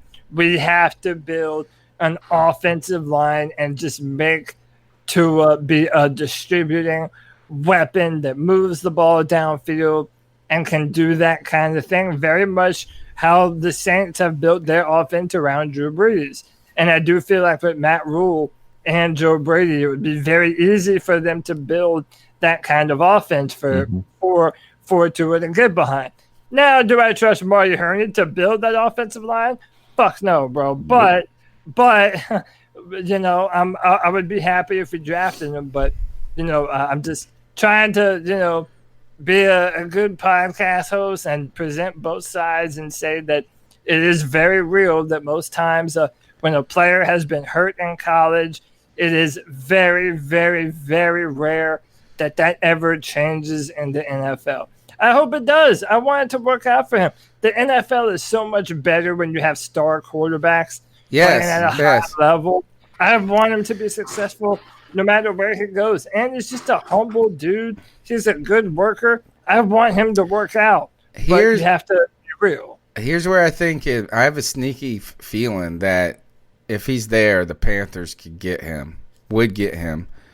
And I think it might actually is that if somehow Miami gets gun shy, which I don't think they will, but if somehow, I think it would be a great move for the team. Because here's the thing, it's going to be hard for me to forget Cam. Right? Yeah. And it's going to be hard every time next season that we lose, that Bridgewater does something that's not perfect, for me not to go, man, I miss Cam. I think that it takes a special name, or not just a name, but a special player to replace that kind of void. I don't know if Justin Herbert has got what it takes for me personally. To me, just go, but I think it would be a lot easier to look forward with Tua in a Panthers jersey and me being like, oh, shit, it's going to happen, and that's why. Justin Herbert, I mean, granted, there's an obvious difference between the two of them. But Justin Herbert is a lot more comparable to Cam Newton than Tua Tagovailoa. It's Now, a personality. It's not. It's like a. Yeah, it's just I a. understand. Yeah, it's just there. It's all of a sudden I would have a Tua jersey the first day. I don't know if we draft.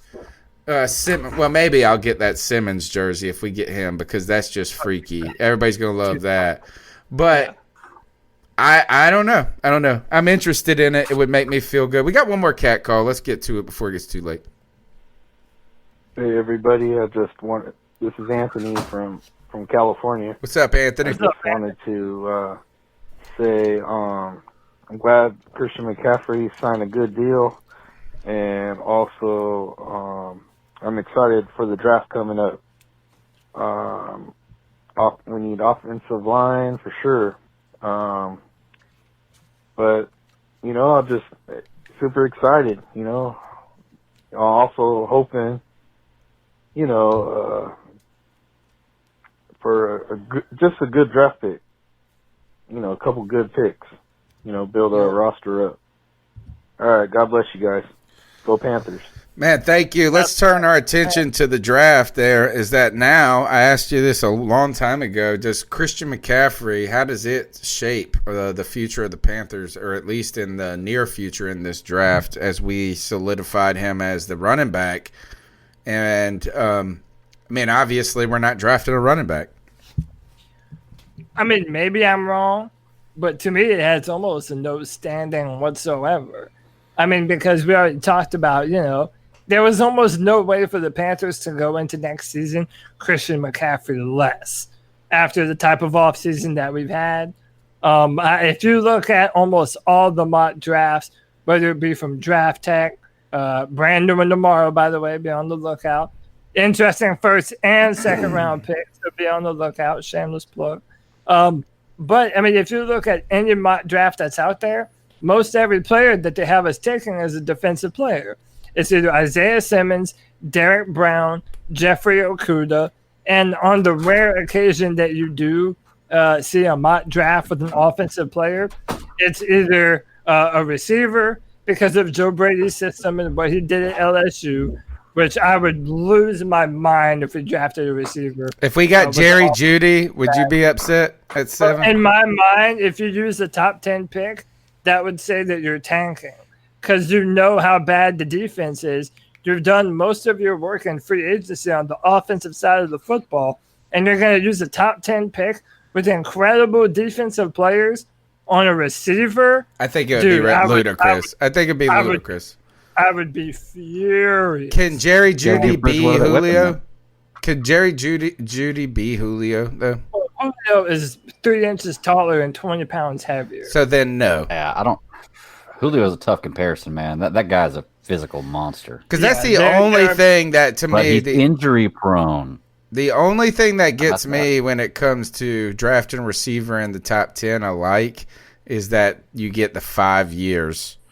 And his route running, I will say this, his route running, and that is what I value most when evaluating receivers. His route running is sick.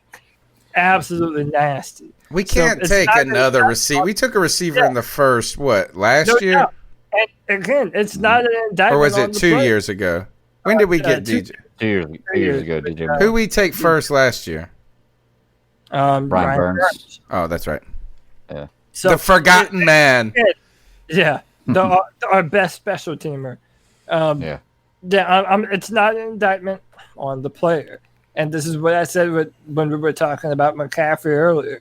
I love McCaffrey, but you have to know how to play the draft. And with the defense how it is, and to draft a receiver in the top 10, we're not in the position to be doing that right now. No, I think if we don't take a defensive lineman, I think it's just irresponsible to not take a defensive player at this point. And I know that in the past, we would not have valued a corner as a top 10 pick. So that to me kind of pushes. Gettleman would never use a top 10 pick on a corner.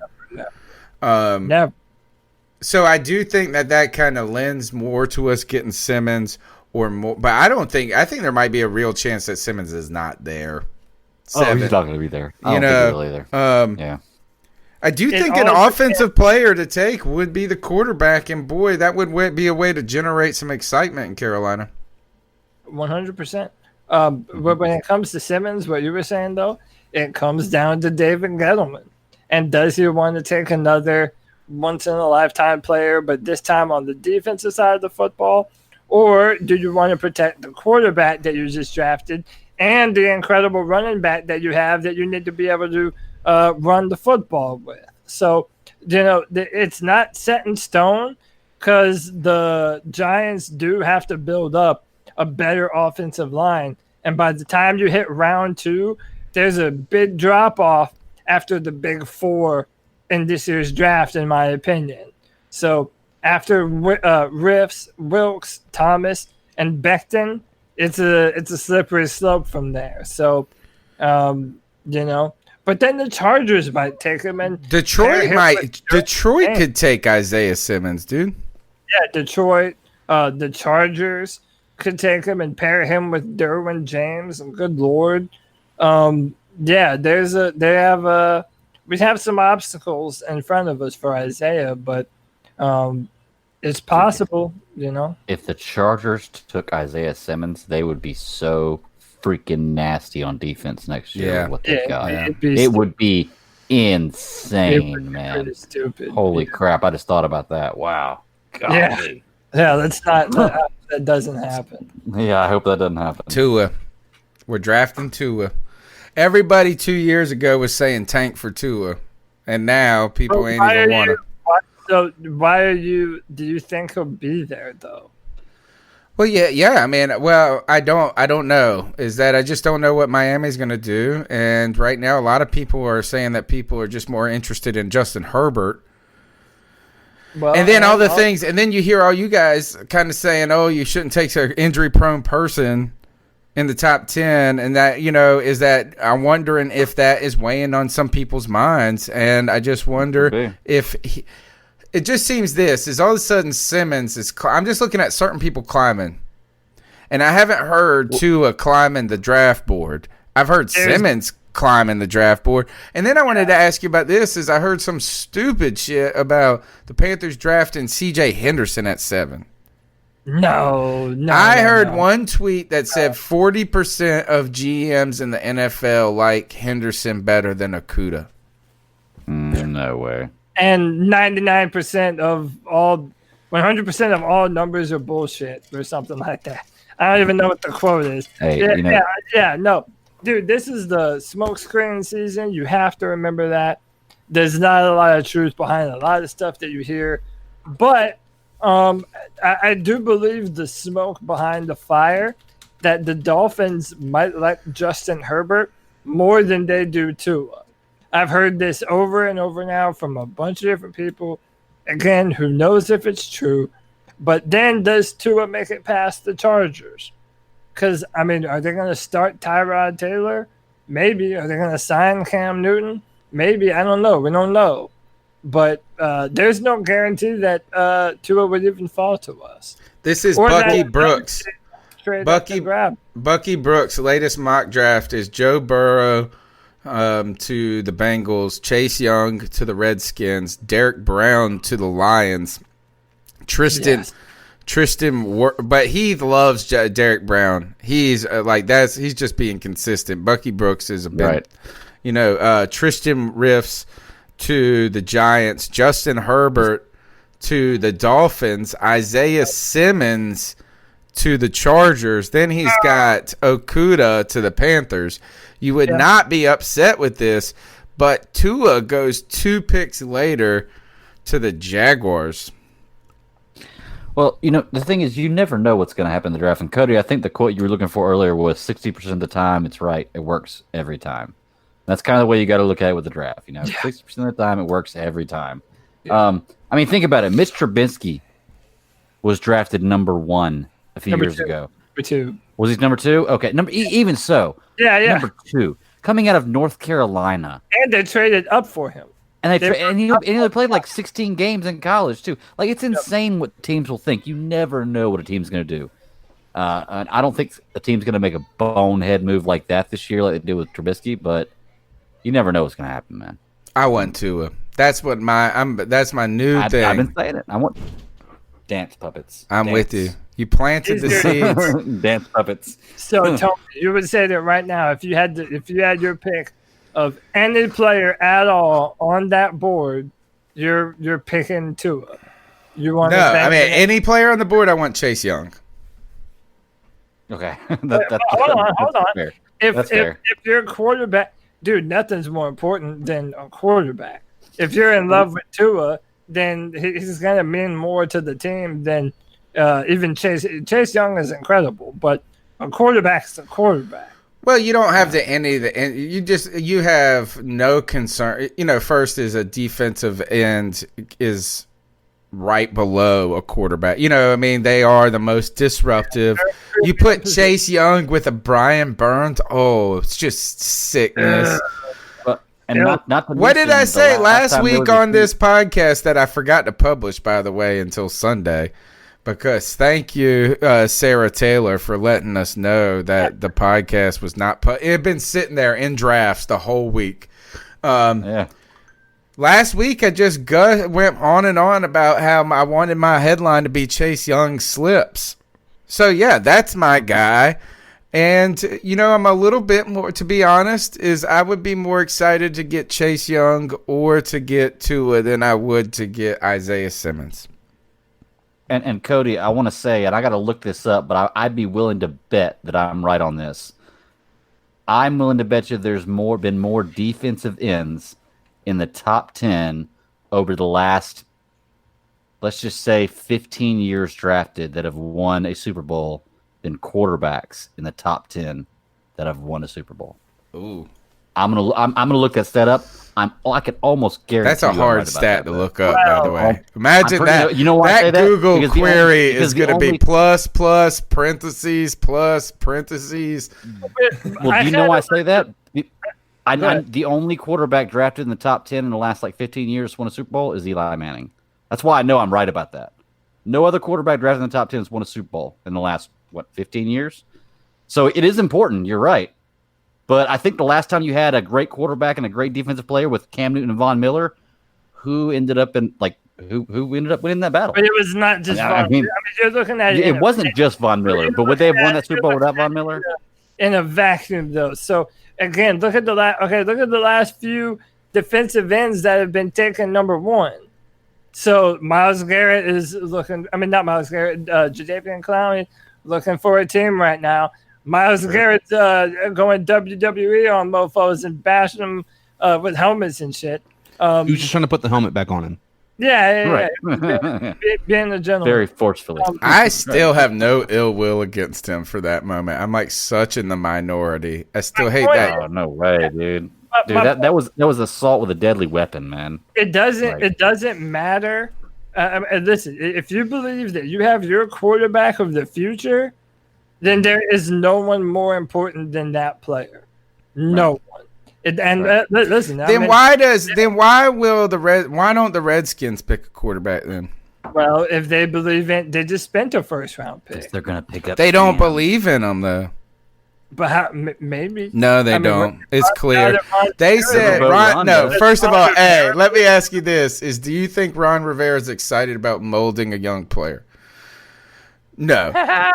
Two, I heard Ron Rivera, my friend that's a Redskins fan, told me this. You guys will love this shit. He said that if the pandemic shit and the close down were to continue to affect the teams to where they can't practice and they missed a significant amount of training camp, that he would expect Kyle Allen to be ahead of Dwayne Haskins when they started the season. How much do you want to bet? I bet you money that if they don't get a quarterback, and I bet you money that Kyle Allen if they don't add Cam Newton or a quarterback in the draft, Kyle Allen's their starter day one. It's glorious. Ha ha! I wouldn't doubt it. That'd be hilarious. That would be the ultimate Ron Rivera move. Okay, so here, let me give, because you gave me a tough question. If I could have anybody, would Tua be it? And I'm kind of like, if I had Tua without you guys chirping in my ear about his injuries, I would be happy. What about this though? Is that what if we took, if we had Okuda, the opportunity to get Okuda and Tua, and we picked Tua, would you be upset? No, I wouldn't. I don't think so. I think it gives you more potential upside. I do think Okuda could be one of those players that changes, that gives defensive coordinators so much latitude because they just don't have to worry about one side of the field. Those are rare occurrences, though. But here's Daniel Jeremiah's draft. He's got the Panthers drafting Derek Brown at 7. If somehow we draft Derek Brown and Tua's there, I'm not gonna lie, I'm gonna be disappointed. I'll be very upset if we draft Derek Brown at 7, regardless of who's there. Yeah. So can I kind of mention that you brought up C.J. Henderson too? There are a few players that I don't mind if we draft them. I don't value them with the top 10 pick. C.J. Henderson is one of them. Now for me, Derek Brown is one of them. I compare him a lot to Dexter Lawrence coming out last year from Clemson, my Clemson Tigers. I think if most of your value comes as being a space shooter and just drawing double teams away, and you don't have that much pass rush production or potential, then I don't value you with a top 10 pick. If I'm drafting the defensive tackle with a top 10 pick, I want you to be able to do a little bit of both and at a fairly high level. You know who doesn't like you? Who? Star Latulele. And here, that's when we draft you to learn how to pronounce your last name. When we draft you, I will learn how to pronounce your last name. Star Latulele. Lodolele. I can't stand it when sports announcers do that. Lodolele. It is. Learn how to say it, man. How about this? Is that he was a guy that was supposed to be a top 3 pick that dropped to us. I think we got him at 13. Maybe it was a little bit earlier. Maybe it was 10. It was around that range. He did change the team a lot, though. But here, again, Derek Brown or Tua. If we pick Derek Brown, you're like, how about this? Let me give you another name, Jedrick Wills. If we pick him and Tua is still there, are you okay? Yeah. Really? Jedrick Wills is a badass. And it says to me that we're building an offensive line for either Bridgewater or a quarterback next year that isn't Teddy Bridgewater. So, yeah, I mean, that's a premium. Again, the irony, we build the wall that we've been talking about after we move on from Cam Newton. But Jedrick Wills would be a huge piece to that puzzle, yeah. I got to say, I'm going to be slightly disappointed. If we draft a top 10 tackle for the first time, we haven't been in the top 10 since Cam's been here. That's another, except for Christian McCaffrey. Yeah. And maybe in 2013, did we get a top? DJ Moore. No, he was he was 24. When did we draft Kuechly? Sorry. Kuechly, that would have been 2012. And then we also right. 2013. Luke Kuechly was number 9, either 8 or 9. Yeah, I think it was 9. Yeah, it was. He was top 10. And let's see what we drafted in 2013. The Panthers we picked Star at 14. So we haven't had a lot of top 10 picks.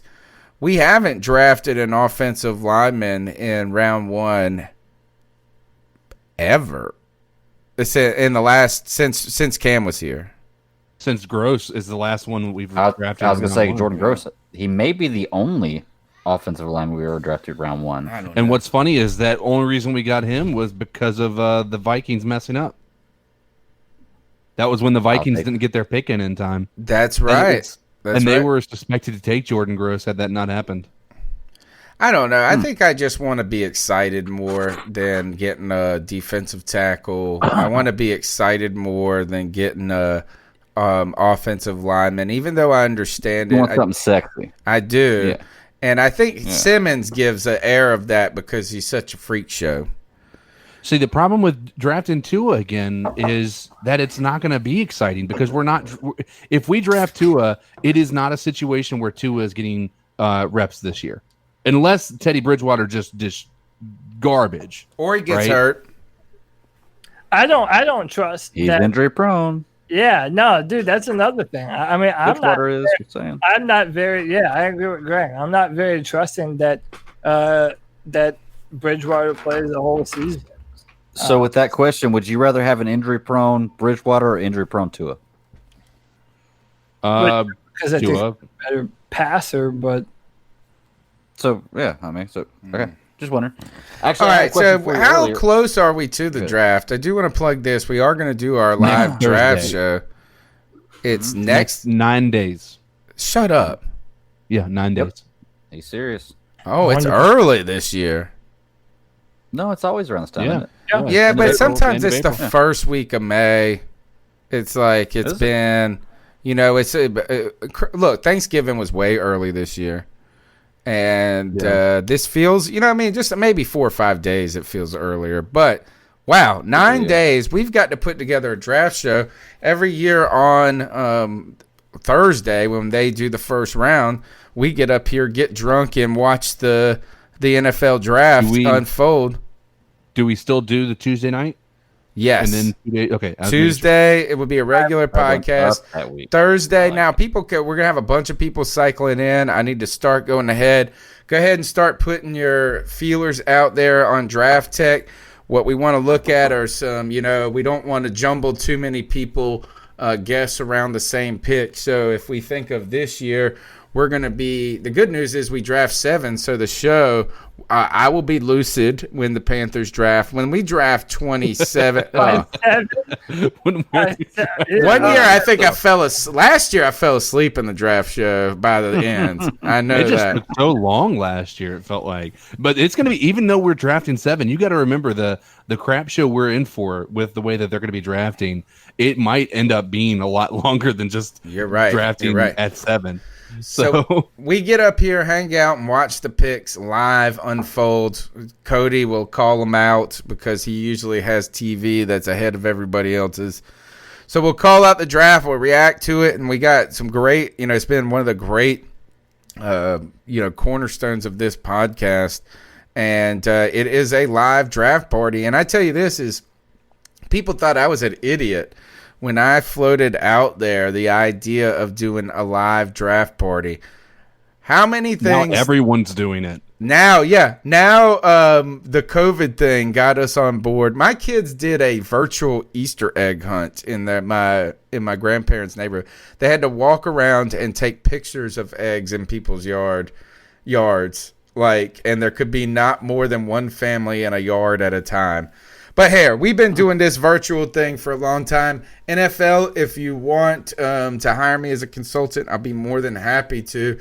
And I promise you, drunk Tony is just as interesting as sober Mike Kuiper. Mel Kiper. Mel Kiper. Whatever that dude's name is. No, we're going to be lit, man. And we want y'all to look for all the fans, all the listeners, everyone in the YouTube chat. We want y'all to look forward to the draft, too. If you wanna come on and spend some time, again, we don't know how many people we're gonna end up having, but we always use this as an opportunity for our fans to take a moment to jump in, say what's up, give everybody a shout out, come and chill with us.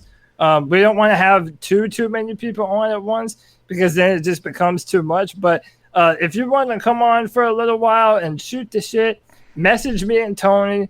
Let us know. I mean, this is why we do the draft show, man. How about this? I'm not even on this show right now if it wasn't for the draft show.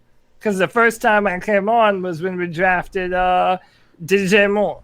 Nice. And yeah, the rest is history from there, man. So this is my anniversary too, bro. So yeah, dude, look, we're pumped. I'm pumped. Draft night is such a fun time. We're going to kick back some alcohol, man. Whatever your drink of choice may be, we're going to get loose. We're going to have fun. We're going to talk a bunch of shit. and it's going to be a gang of fun, man. Love it. Yeah, it's always a blast. Jay Cryer told me as he was living in England, now he lives in some gorgeous island outside of Spain. It's crazy. I'm going to go there one day. I showed my wife a picture of it. She was like, all right, I'll go with you. But he's going to stay. He always stays up late and tries to join the show. He missed last year because he's been growing up into an adult. But he said, I'm going to stay up this year, and we got an early enough pick for it to be reasonable. So we cycle in other analysts. We'll have the Cat Calls line open to hear your live reactions to not only the Panthers pick, but other things that are going on in the NFL draft. So be sure to be tuned in on Thursday night, 9 days from now, as the draft goes live. All right, I think we've pretty much hit about there's really no NFL news. Like, even across the NFL, I'm surprised there's not some last-minute free agent additions that people are talking about, but it's really, really quiet. The Panthers ran a story. This is how bad it is. The Panthers are up there celebrating Graham Gano on the website. This irks me more than anything. We got more fanfare for a guy who was put on injured reserve and almost cut over and over and over than any of our real players. Russell Okung also got had some trouble getting home from the Cayman Islands amidst the travel. When I was in Italy, he ran into the same thing. The difference is he's rich and he's shacked up at a friend's house in Miami in a guest house for the last 3 weeks. My ass is back at work. Other than that, there is zero news in the NFL. The XFL did go kaput. I wanted to ask Greg this, but he was away when CK and I were talking about it. How much of the XFL is the XFL failing because of COVID? And how much is the XFL failing because COVID is really hurting the WWE? Because that's the cash cow, right? What I'm saying is that's the Vince McMahon's cash cow, and I felt like he could pay anything that the XFL required as long as the WWE is making money. The XFL didn't need to make money.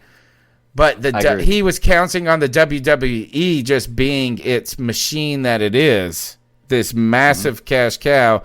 And I think that monetary hit is really the weakness, the financial weakness that precipitated the end of the XFL. Yeah, I 100% agree with you. I think that the reason why Vince McMahon would have been a success in the XFL is because he didn't need to make money for the first 3 years. So he could have taken chances.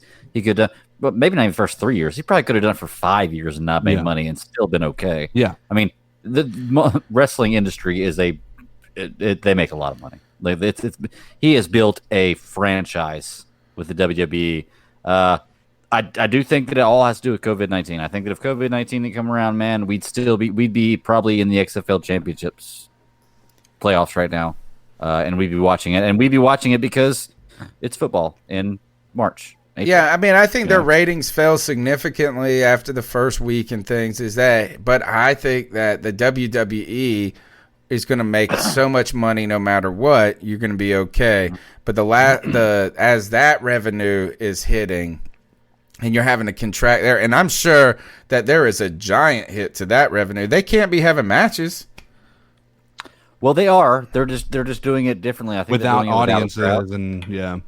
Because they did WrestleMania like 2 weeks ago, and they even did it the first time I've ever seen it over a 2-night span, where they had some matches on Saturday and some matches on Sunday. And again, the part of it that I think you see venues starting to be impacted is you're not seeing ticket sales, right? You used to have packed out arenas with the WWE. And when they are just doing it for the advertisement aspect of things, I think people forget how much money these companies are making solely off of ticket sales. Yeah, and then hot dogs and beers and all of it. And merchandise. Yeah. I don't think the WWE survives off ticket sales, though, because I've gone to a ton of WWE events. And on TV, it looks really crowded on the lower levels. But if you go to an actual WWE event, they're usually not that crowded. And I know for a fact that, like, if you're military of any type, you can get into any WWE event for free except WrestleMania. Like, so I can go to any one I want to for free. But even I don't so, think ticket sales are that much. Even so, with that, I mean, with the amount of people that are involved in it at that point, like that are actually down at the lower levels. I mean, you have as we talked about, the vendors, you have the merchandise, you have all of those pieces that are a part of it. And like you said, I mean, you're going to have a more of an excitement level when it comes to the bottom line of people wanting to watch. So I think that's impacting it as well. Right. Well, I think where they make their most money though is their advertising and their TV deal. WWE's a lot of TV deals. They have a lot of TV shows. They really sure do. They make the most money there, but it's kind of like NBA basketball, right? NBA basketball makes a fortune off of the TV revenue, and the players make a fortune off of it. But there is a real reason that the teams are reluctant to slim down the season. Yeah. You know, and I don't think it's only revenue I do think there's a lot. It might not be your main revenue stream, but that's a lot. It's kind of like if you go to a concert, sure, the ticket sales are the vast majority of what the band makes, but they are still hawking T-shirts and CDs like crazy. Where they used to be hawking CDs. I don't know. Do they still sell CDs at concerts? Yeah. Well, I don't know about concerts. I know comedians still do the whole CD thing. Really? Wow. Yeah. There's a comedy club around me that every time they come around, it's always shirts and CDs. Jerry Jr. in the chat said Florida governor declared the WWE wrestling as an essential business today. Wow. Interesting. Okay. I mean, it's a huge form of entertainment, and the thing is too, it's not like we were talking about those two things with the television deals and the advertising, everything they're involved in. They have their hands in so much different stuff, so many different charities. They're involved with the military, like they do so many things, and they have a lot of actors, a lot of wrestlers that progress into being actors or act and wrestle at the same time. Now, not all of them are that good. There are some that are pretty good. I thought they were acting the whole time. They are. Oh, here comes Brandon Herbert. They're athletes. That's why they're athletes. Good actors. They're playing sport. All right. What are you guys watching on TV these days? I do think this is important. I actually love when the podcasts I listen to or things I listen to talk about this because we get through our repertoire of things so much that these good suggestions coming out. What are you guys watching right now? Ozarks. All right, Ozark. Yeah, I crushed through that. And season 4 wasn't even the best season. If you're a fan of stand-up comedy, I highly suggest Tom Segura. Oh yeah, Tom Segura, anything. Yeah. Oh, dude, I don't know if y'all follow Your Mom's House podcast. It's kind of cool. It's a part of my fucking life. But Tom Segura is hilarious. Chris D'Elia has a brand new stand-up special that came out today. I love stand-up comedy anyway, so I'm all over that shit. But have y'all ever watched Kingdom? They promote the hell out of it on Netflix. It's a Korean show. It's like way back in the 1300s or whatever. And it's got a lot of political intrigue, but also zombies in it. What? Dude, it really throws you a curveball, dude. I watched episode 1 last night, and I'm into it enough to want to follow it more. So, a lot of violence, a lot of messed up shit. So interesting. Y'all are right up my alley now with talking podcast, talking about movies and TV shows and stuff. That's awesome. Hey, I started watching Tiger King this week, y'all. All right, how do you like it? Started. I like it. I watched the first 4 episodes. It's not as great as everybody made it out to be. Yep. But it's still good. I think a lot of it. I think the reason that it was getting as much clout as it was is the shock value, and when you don't have that shock value of going into it, like what is this, and then all of a sudden, like pretty much what it is when you go into it now. You don't before you watch, people didn't when it first came out and was, I guess, getting a lot of people interested in it. So it's not as good. I agree. if you're already expecting it. But I think the surprise factor is what got most people. It's like a sequel to a comedy. Like the first comedy can be great, but you know what to expect in the second one, so you're looking for it, and it's just not as fun. All right, so the thing with Tiger King is that I saw it a couple weeks before it went crazy. Yeah. And, when you're not expecting it is when it's great. There's a movie I saw a long time ago called The Ring. It's a horror movie where the girl climbs out of the TV. Who doesn't know The Ring? That was like one of the most famous movies of the early 2000s. Okay, so the phone rings and this and that. So I was dating. Me and my wife and I were dating at the time. We were young, too young to be like staying together, shacking up together, right? But I went on a vacation with her family, and we, had to sleep in a different area of the house, that type of age group, right? Some things like that. So we wanted to get out of the house. We were kind of just stuck in Athens, Georgia, in a holding pattern until we were going on to our next destination. And we just said, man, we were stuck in the house. We were like, we got to get the hell out of here. We're trying to go around and, ride and bake that, whatever. So we just picked whatever movie was playing in the next half hour. You know what I'm saying? And we picked The Ring, and so we showed up in there with absolutely no idea of what it was about, and it was the most fucking awesome experience. Like, I was petrified, man. It was so great. I don't know if people would have told me if it was the scariest movie ever, this and that, I would have had the same feeling. All right, so I think the Tiger King, once people tell you it's awesome. My recommendation is if you want the kind of crazy factor, is to go watch Don't Fuck with Cats. Yeah. That shit is the best. That is I agree. That Luca Magnotta, man, is a fucking brilliant wacko. But I have watched a couple of things that I think are very cool. On the serious side, in a very bizarre film, The Killing of a Sacred Deer. It's on Netflix. And it's got, who is hold on, I love her, Nicole Kidman in it. Colin Farrell, Nicole Kidman. It's an Irish film. It is dark and It is a very dark show or movie. And I'm not finished with it because I was propping my eyeballs open last night with toothpicks. Code 8. And this is up your alley, Greg. Code 8, I really liked it. So far. I've got like 30 minutes left. I don't know what about Code 8. Tell me about it.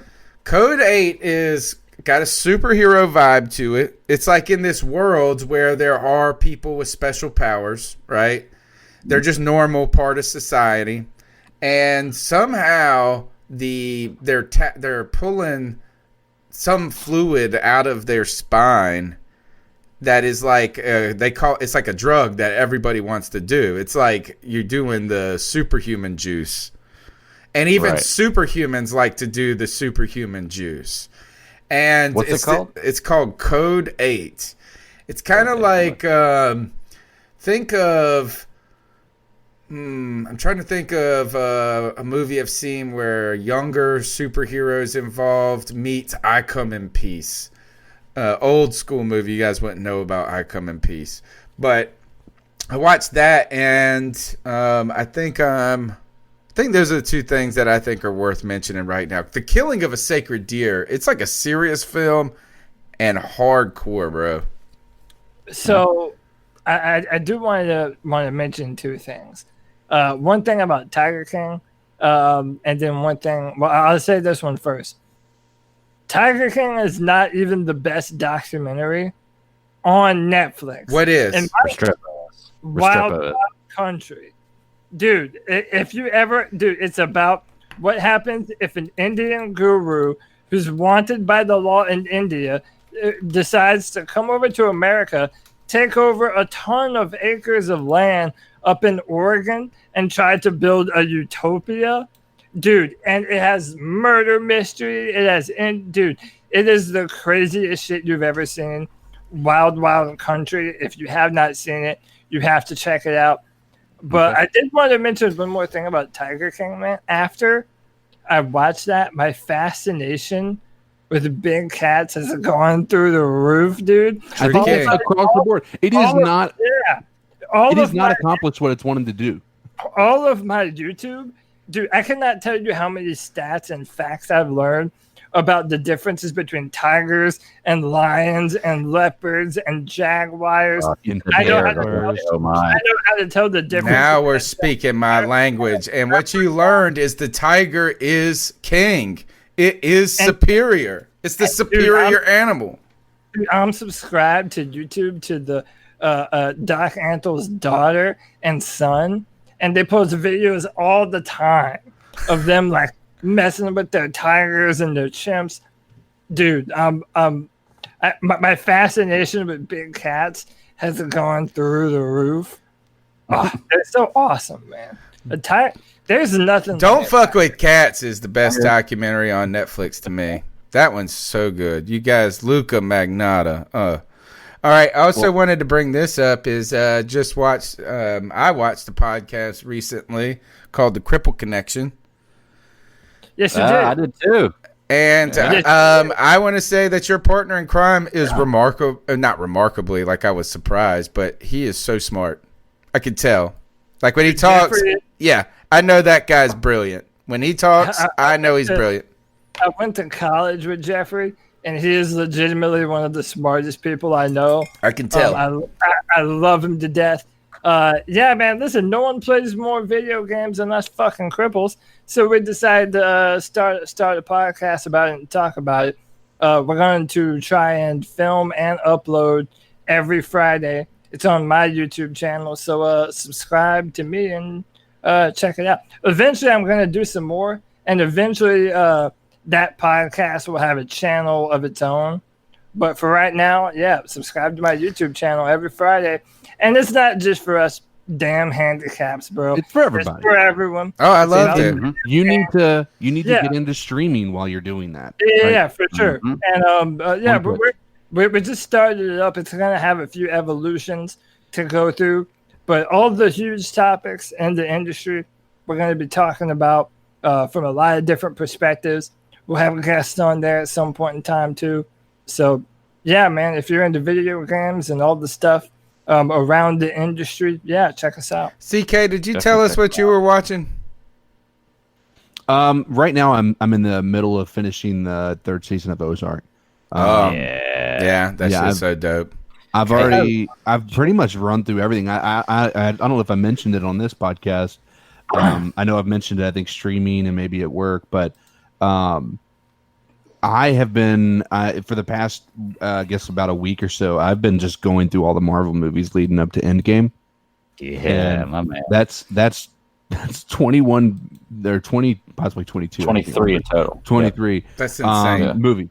And they're all pretty much 2 hours long. So you've got to, and I did every one of them. I finished Endgame. I am done.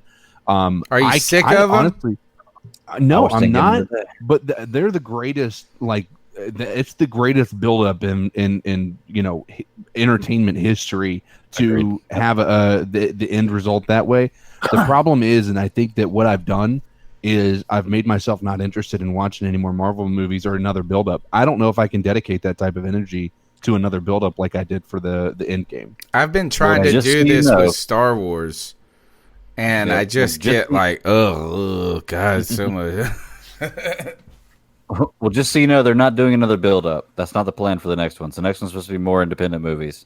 Oh, Tony, you don't like Star Wars? No, I do, but trying to go through. I'm trying to start with one, and I'm with Tony, man.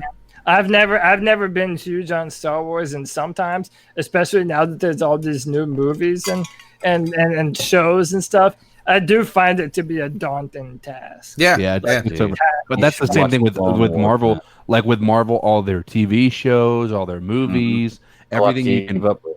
Yeah, there's a lot to keep up, especially when what they were doing there towards the beginning. I know we're in a completely different podcast now, but what they were doing there towards the beginning of the Marvel build-up to the original Avengers was that they were creating these or I guess, after the original Avengers, they created Agents of S.H.I.E.L.D. And now, in order to almost feel like you know what's going on in the universe, you have to keep track of that series. You have to watch that every week because there's something going on with that that's actually having to do with the movies. After every movie would drop, they would actually have that movie impacting the show somehow. And so now all of a sudden there's this Easter egg of material. And for you to feel like you're 100% in the know of what's happening, you almost have to feel obligated to watch every single series they have out there. Well, that is a big issue they've had, especially with all these Disney Plus shows. But they've made it a point to say that you cannot watch the TV shows and still understand the movie. If you watch the TV shows, you will get more out of the movie, but you don't have to watch one. And that's the way they try to do the whole franchise. You can watch any movie in the MCU and not have to watch one before that to really. But let me ask you, Greg. Let me ask you, Greg. You're like me, I imagine. You're not satisfied with not knowing everything. Oh yeah, I'm a completionist. Yeah, I got to know. So that's where I'm talking about the daunting task of not knowing. Yeah, it's like I don't want to get into it. I don't want to. That's my fault. Yeah, it's not their fault. There's so much. There's an undertaking. But it scares you off. Yeah. There's definitely and a little bit of that. Greg, I did want to mention to you, and I'm a little bit embarrassed to say this, that during this quarantining that we've done, I watched Joker for the first time. Oh, it's so good. In Phoenix. Dude. It's so good. So good. That amazing, wasn't it? That might be one of my favorite movies of all time. Dude. And that was the movie that everybody said we didn't need. We didn't want, we didn't need. I would love it. Oh, gosh. They decided to build the DC universe around that movie like Marvel did with Iron Man. Like, dude, I want to see Batman in that version of Gotham. I think that would be incredible.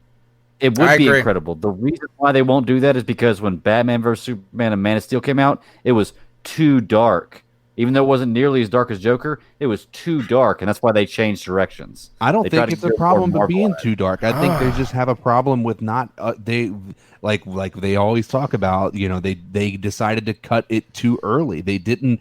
The problem, and I'm sure you know about this, Greg, is that they were pushing to get all of those movies released too quickly. Right. I agree. And that's the issue. We like dark. We like dark, and Batman is the epitome. Yeah, exactly. And think about the best of all Batman movies have all been dark, and the ones that aren't good haven't been. So think about two Batman. Michael Keaton as Batman is the best Batman. It's just plain and simple. He's the best Batman. He's a good one. I wouldn't say the best one, but he's a good one. But he's not bad. Like who's the other guy? Who's Ben Affleck is the best Batman. What? You think Ben Affleck's been the best Batman? Y'all are crazy as fuck. And Batman vs. Superman is my all-time favorite movie. I've probably seen it 1,000 times. Greg, I feel a lot of people, and by the way, I'm not like a super fan of that movie. I don't hate it either, but I feel like a lot of people shit on Ben Affleck just because it's Ben Affleck. Exactly. It's because his first go. It's not. This is was it? Wait. He wasn't. I'm thinking of. He wasn't one of Daredevil. Okay, he was Daredevil. I'm thinking of George Clooney Batman, which was fucking horrendous. Yeah. No, Michael Keaton is the number one Batman. The first Batman, the second one with Michelle Pfeiffer. Unbelievable. Oh, yeah. Both were dark. The second one was super dark. The second Batman was super dark, and then all of the Dark Knights were dark. I like those. And so it just naturally gravitates to that. Just like Superman gravitates to the opposite of dark. Yeah, and I think a big argument people have with Henry Cavill and Man of Steel and Superman is that's not my Superman. My Superman saves cats out of trees and this and that. But you can go back and look at the origin of Superman on his first ever cover.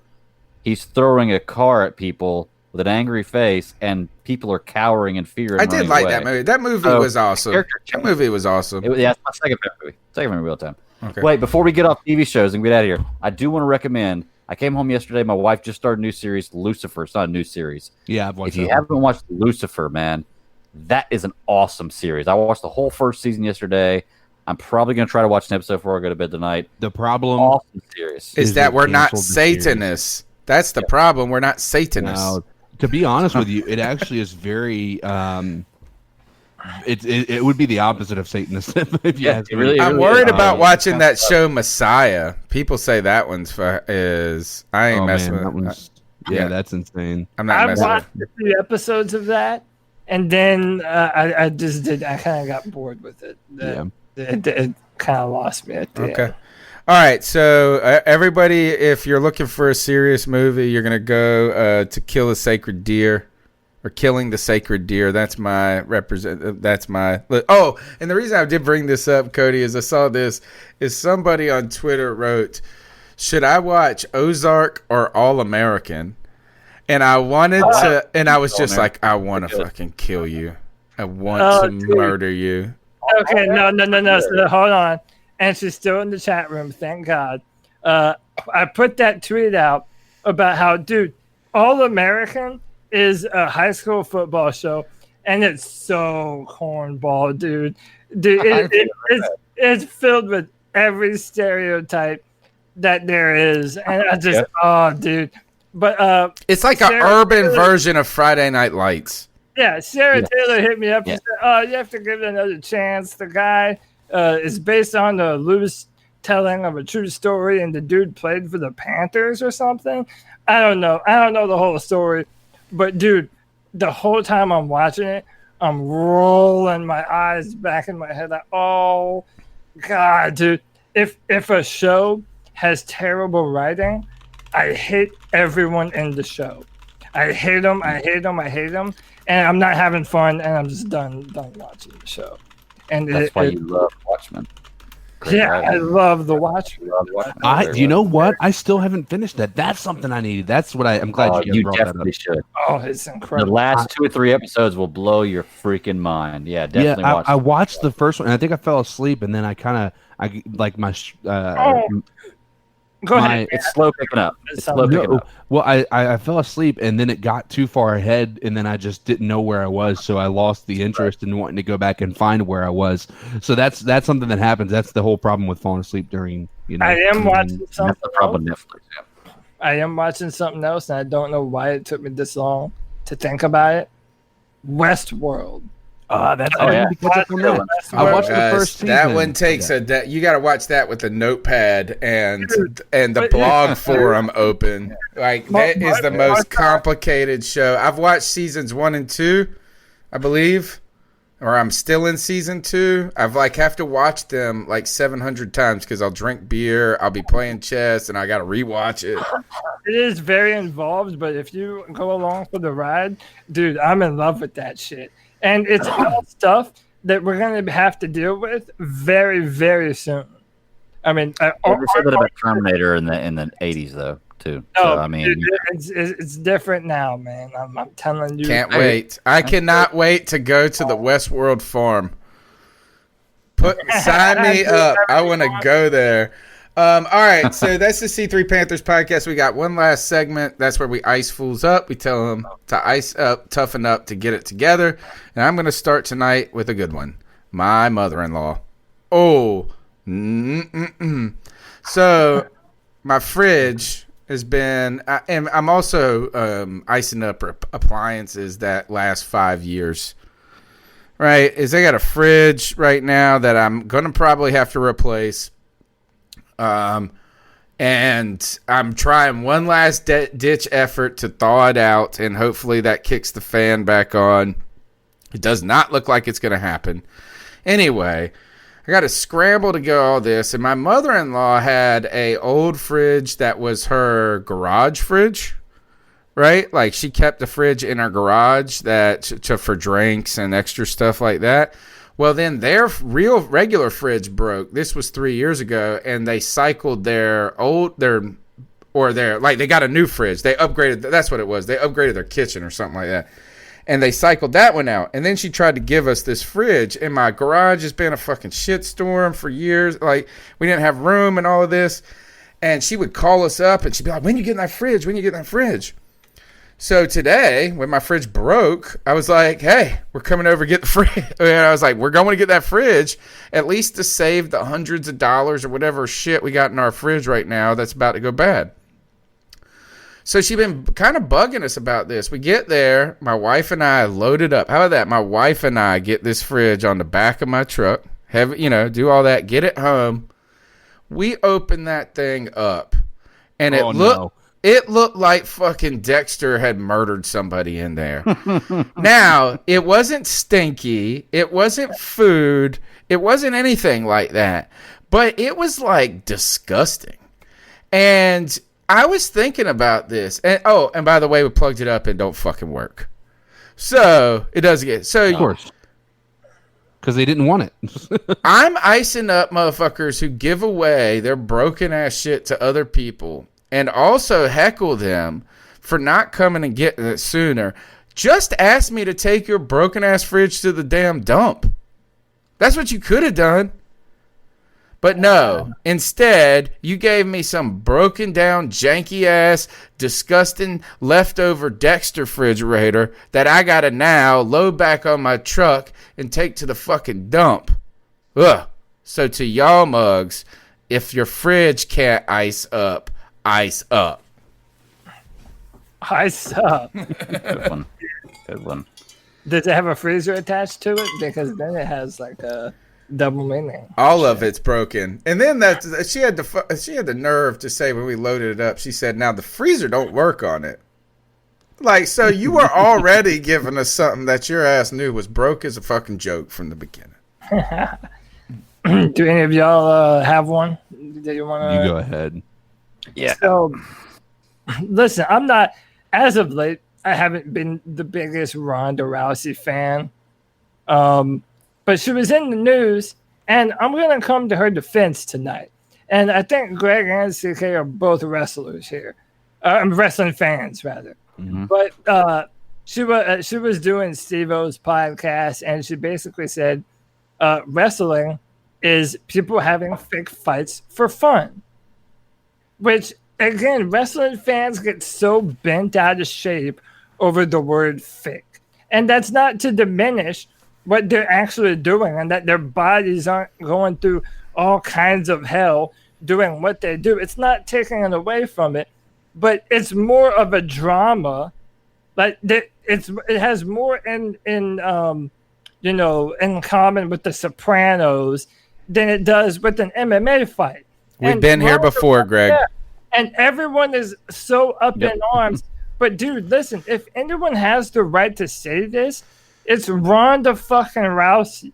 I mean, Ronda Rousey had, regardless of what you think of her personality, she was a UFC champion and was dominating other chicks, okay? She knows what it's like to really train in real combat. And even fellow wrestlers all bent out of shape in this. Like, how do you not understand the context of what she was saying? You cannot compare a wrestling match, which is a scripted physical drama, with a real MMA fight. There are no comparisons. No, you can't. If you know who the victor is going to be before they start, it's not a sporting contest. Yes. It can be a sporting contest. It's not a competition. Yes, and it's not saying that they're not high-level athletes for doing what they do, but you really are having a fake fight for fun, for drama and entertainment purposes. Do you know what Donald Trump would say? I don't want to know what Donald Trump would say. It's rigged. Whatever he says. It's rigged. Yeah. It's rigged. Yeah. Dude. And then wrestlers like Alexa Bliss apparently are coming out and they're all pissed off. Like, dude, our world today understands no context. She should challenge those bitch-ass wrestlers to come in the octagon with her. Yeah, and none of them would do it. No. She would CM Punk tried. Destroy them. CM Punk tried, but he got... And then got his ass whooped. He got destroyed. Exactly. But yeah, man. But then on the other hand, look what... You're not devaluing what kind of athletes they are, because then look at Brock Lesnar. He went to the UFC and was a UFC heavyweight champion. Like, that guy was a legitimate NCAA wrestler. So, there's a difference, man. And, dude, wrestling fans are so mad whenever you use the word fake. And I just don't understand that, man. I don't understand. They should embrace it, dude. Yeah, to all the outrage from fans and the wrestlers, fucking ice up, son. Ice up. I should have iced my kids up. I tried to make my kids watch Cool Runnings the other night. They had zero interest in it. I love Cool Runnings. Great movie, yeah. What you got, Greg? Okay, I'll ice up every professional athlete getting paid right now except for Justin Verlander. And it could be more than Verlander, but I don't really know for sure. I don't know if y'all heard, but the MLB players are going to be okay. They're not going to get paid their full salary while baseball's going on right now, but they're going to get $5,000 a day. So that should be enough to be able to put food on the table. I hope it is, because $150,000 a month, I really hope that can athletes going on, like with things going on right now, there's a lot of people suffering, a lot of people losing jobs. If you're scheduled to make $6 million this month, do you not think for 1 month you could survive off $1 million and help contribute to a cause? And don't get me wrong, I try to contribute to charities when I can, but I don't make $6 million a month. So it's a little different for me. My thing is, if you're making that much money and you know what's going on right now and you're not working, help somebody else out, man. I mean, damn, we could make this world so much better if people like that in those positions would help out people who don't have. And I get it. It sounds like a charity case, but this is a different kind of situation. I know Verlander decided he was going to give up his entire salary until this whole thing was done, which I think he makes like $658,000 a week. So it's not really – and he's married to Kate Upton. So he's not really worried about money or who he's going home to. But to all other athletes who are making all this money while you're not doing shit and you're not giving back to help out the community and help out the country and everybody else going on with these things right now, we're not going to be around to come watch you whenever you do start playing again. So guess who's going to be pocketbook's going to be hurt then? Because your money comes from that revenue. Like, we pay your salary, whether you like it or not. We buy your jerseys, we buy your cards, we watch your television, we go to your games. So if you can't give back, if you can't survive off $1 million a month or whatever, then ice up. That's all I got to say. It's ridiculous the amount of money players get paid nowadays, and they're still getting paid, not even being essential employees and not even working. So it blows my mind. So ice up. CK, what you got for us? I'm going to go a little different, and I'll explain why. And it's no knock on anybody, but these past few weeks and really this past month has just been taxing, I think, for most everybody in the country. And the part of it that's so tough, and this is coming from a debt collector who's having to call people during this crisis and try to collect on debt. It's one of the toughest times, and I don't know about anybody else, but I have found myself mentally exhausted from all of this. And one of the things that's so tough is just constantly hearing negativity all the time. And so for me, what I want to do is I want to say, for anybody who's out there who's having a hard time just being at home and not being able to go out and enjoy themselves or have a job or anything along those lines, it's tough, and it's easy to kind of get into a dark place in your life and everything. But just know you have a group of people here, even if it's just us, if it's people in the chat, if it's other Panthers fans. I mean, we're all in this together. We want to try to get through the other end of this, and it is a tough situation. And we can't be more appreciative that you are choosing to watch us or listen to us or whatever you may be doing to watch the podcast at this moment in time.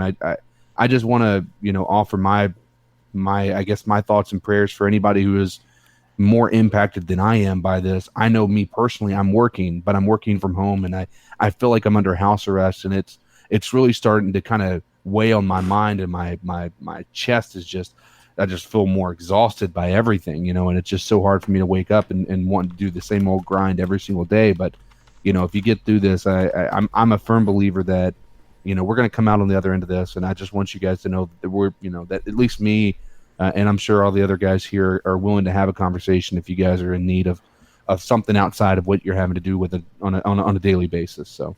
That's anyway. So true, man. A good way to wrap up the podcast. You guys be sure to check out at Codizzle _Allen on Twitch. and we'll get some more games loaded up. They got to mute Tony because he's got the foul mouth. So we're gonna do our best. I killed that mofo. I killed that mofo. And to be fair, we were playing pretty. You're like, late, where's this motherfucker coming from? I think we were past the hours where parents are going to be watching what's going on the Twitch stream, if I could speak. So yeah, it was like 1:30, 2 o'clock in the morning, I think, when we were playing. Yeah. Oh yeah, but fun. So check out that Twitch channel. Greg, man of many podcasts. Where can they? I know Friday nights is the night that you guys record. Monday is the audio dump. What's the name of the podcast, and how can they find it? You can find me at the Bat Daddy 52, and I am one of the hosts of the Super Civil Servants podcast, where we talk about the same kind of thing that the C3 Panthers podcast has been talking about for the last 45 minutes. Movies, television shows, all that good stuff. Sarah Taylor's going to be – it is tons of fun, man. Sarah Taylor's going to be on my show this week from the chat room. She's a huge fan of this show, huge fan of my show, great friend. We're talking some MCU. CK is coming on next week. We're talking Lord of the Rings. Man, we've got plans out the wazoo. It's a great time. We have no limits, no bars, and we don't have any rules, really. So if you're interested in coming and checking us out, you can find us on any platform or any network you listen to your podcast on. And in 4 episodes, we're going live just like this show. As soon as Tony teaches me. Awesome, yeah, and we're it's gonna take lots of hours and lots of frustration, lots of hiccups, but you'll get it. You're gonna stick with it. You're gonna keep pounding. Cody, the Cripple Connection podcast is on your YouTube channel. You'll be revamping that up. Also, where you got some work coming out on Draft Tech. Yeah, man. So follow me on Twitter at CodyLac, CodyLac. No matter what I'm doing, mock drafts, podcasting. If you want to know about it, you can follow me on Twitter to find it. I started a podcast with my man Jeffrey Redmond, Cripple Connection podcast. It's all about everything video games. If you're a fan of video game talk and industry discussion, the specs of new consoles and console wars, all that kind of good stuff, check out the podcast. Subscribe to my YouTube channel, Cody Lashley, the same one I use here in the YouTube chat. And tomorrow there is a brand new mock draft on drafttech.com with first and second round picks. By the way, spoiler alert, peep that second round pick. Dude, that is a dream scenario. Those 2 first and second round picks that I have us taken for the Panthers. So definitely check that out tomorrow, drafttech.com. Message me your input. Before our next show, I'm going to try and have my top 100 players of this season's NFL draft, and I'll publish that, and you'll be able to use that as your own personal guide of players to look out for who might be available for the Panthers at what pick and how they stack up, and you'll be able to ask me questions about that as well. And that's about it, man. All right, man, that's the C3 Panthers podcast. The number's 252-228-5098. We'll be here next Tuesday, 9 o'clock, and then also next Thursday as the draft kicks off. I believe it usually starts at 8 or 8:30. We start just a few minutes before the draft. Go ahead, hang out with us, mute your TV, hang out with Panther fans, come in and out. We'll see you next Tuesday. It's the C3 Panthers podcast. Subscribe, support, keep pounding. Keep pounding. Keep pounding. All right.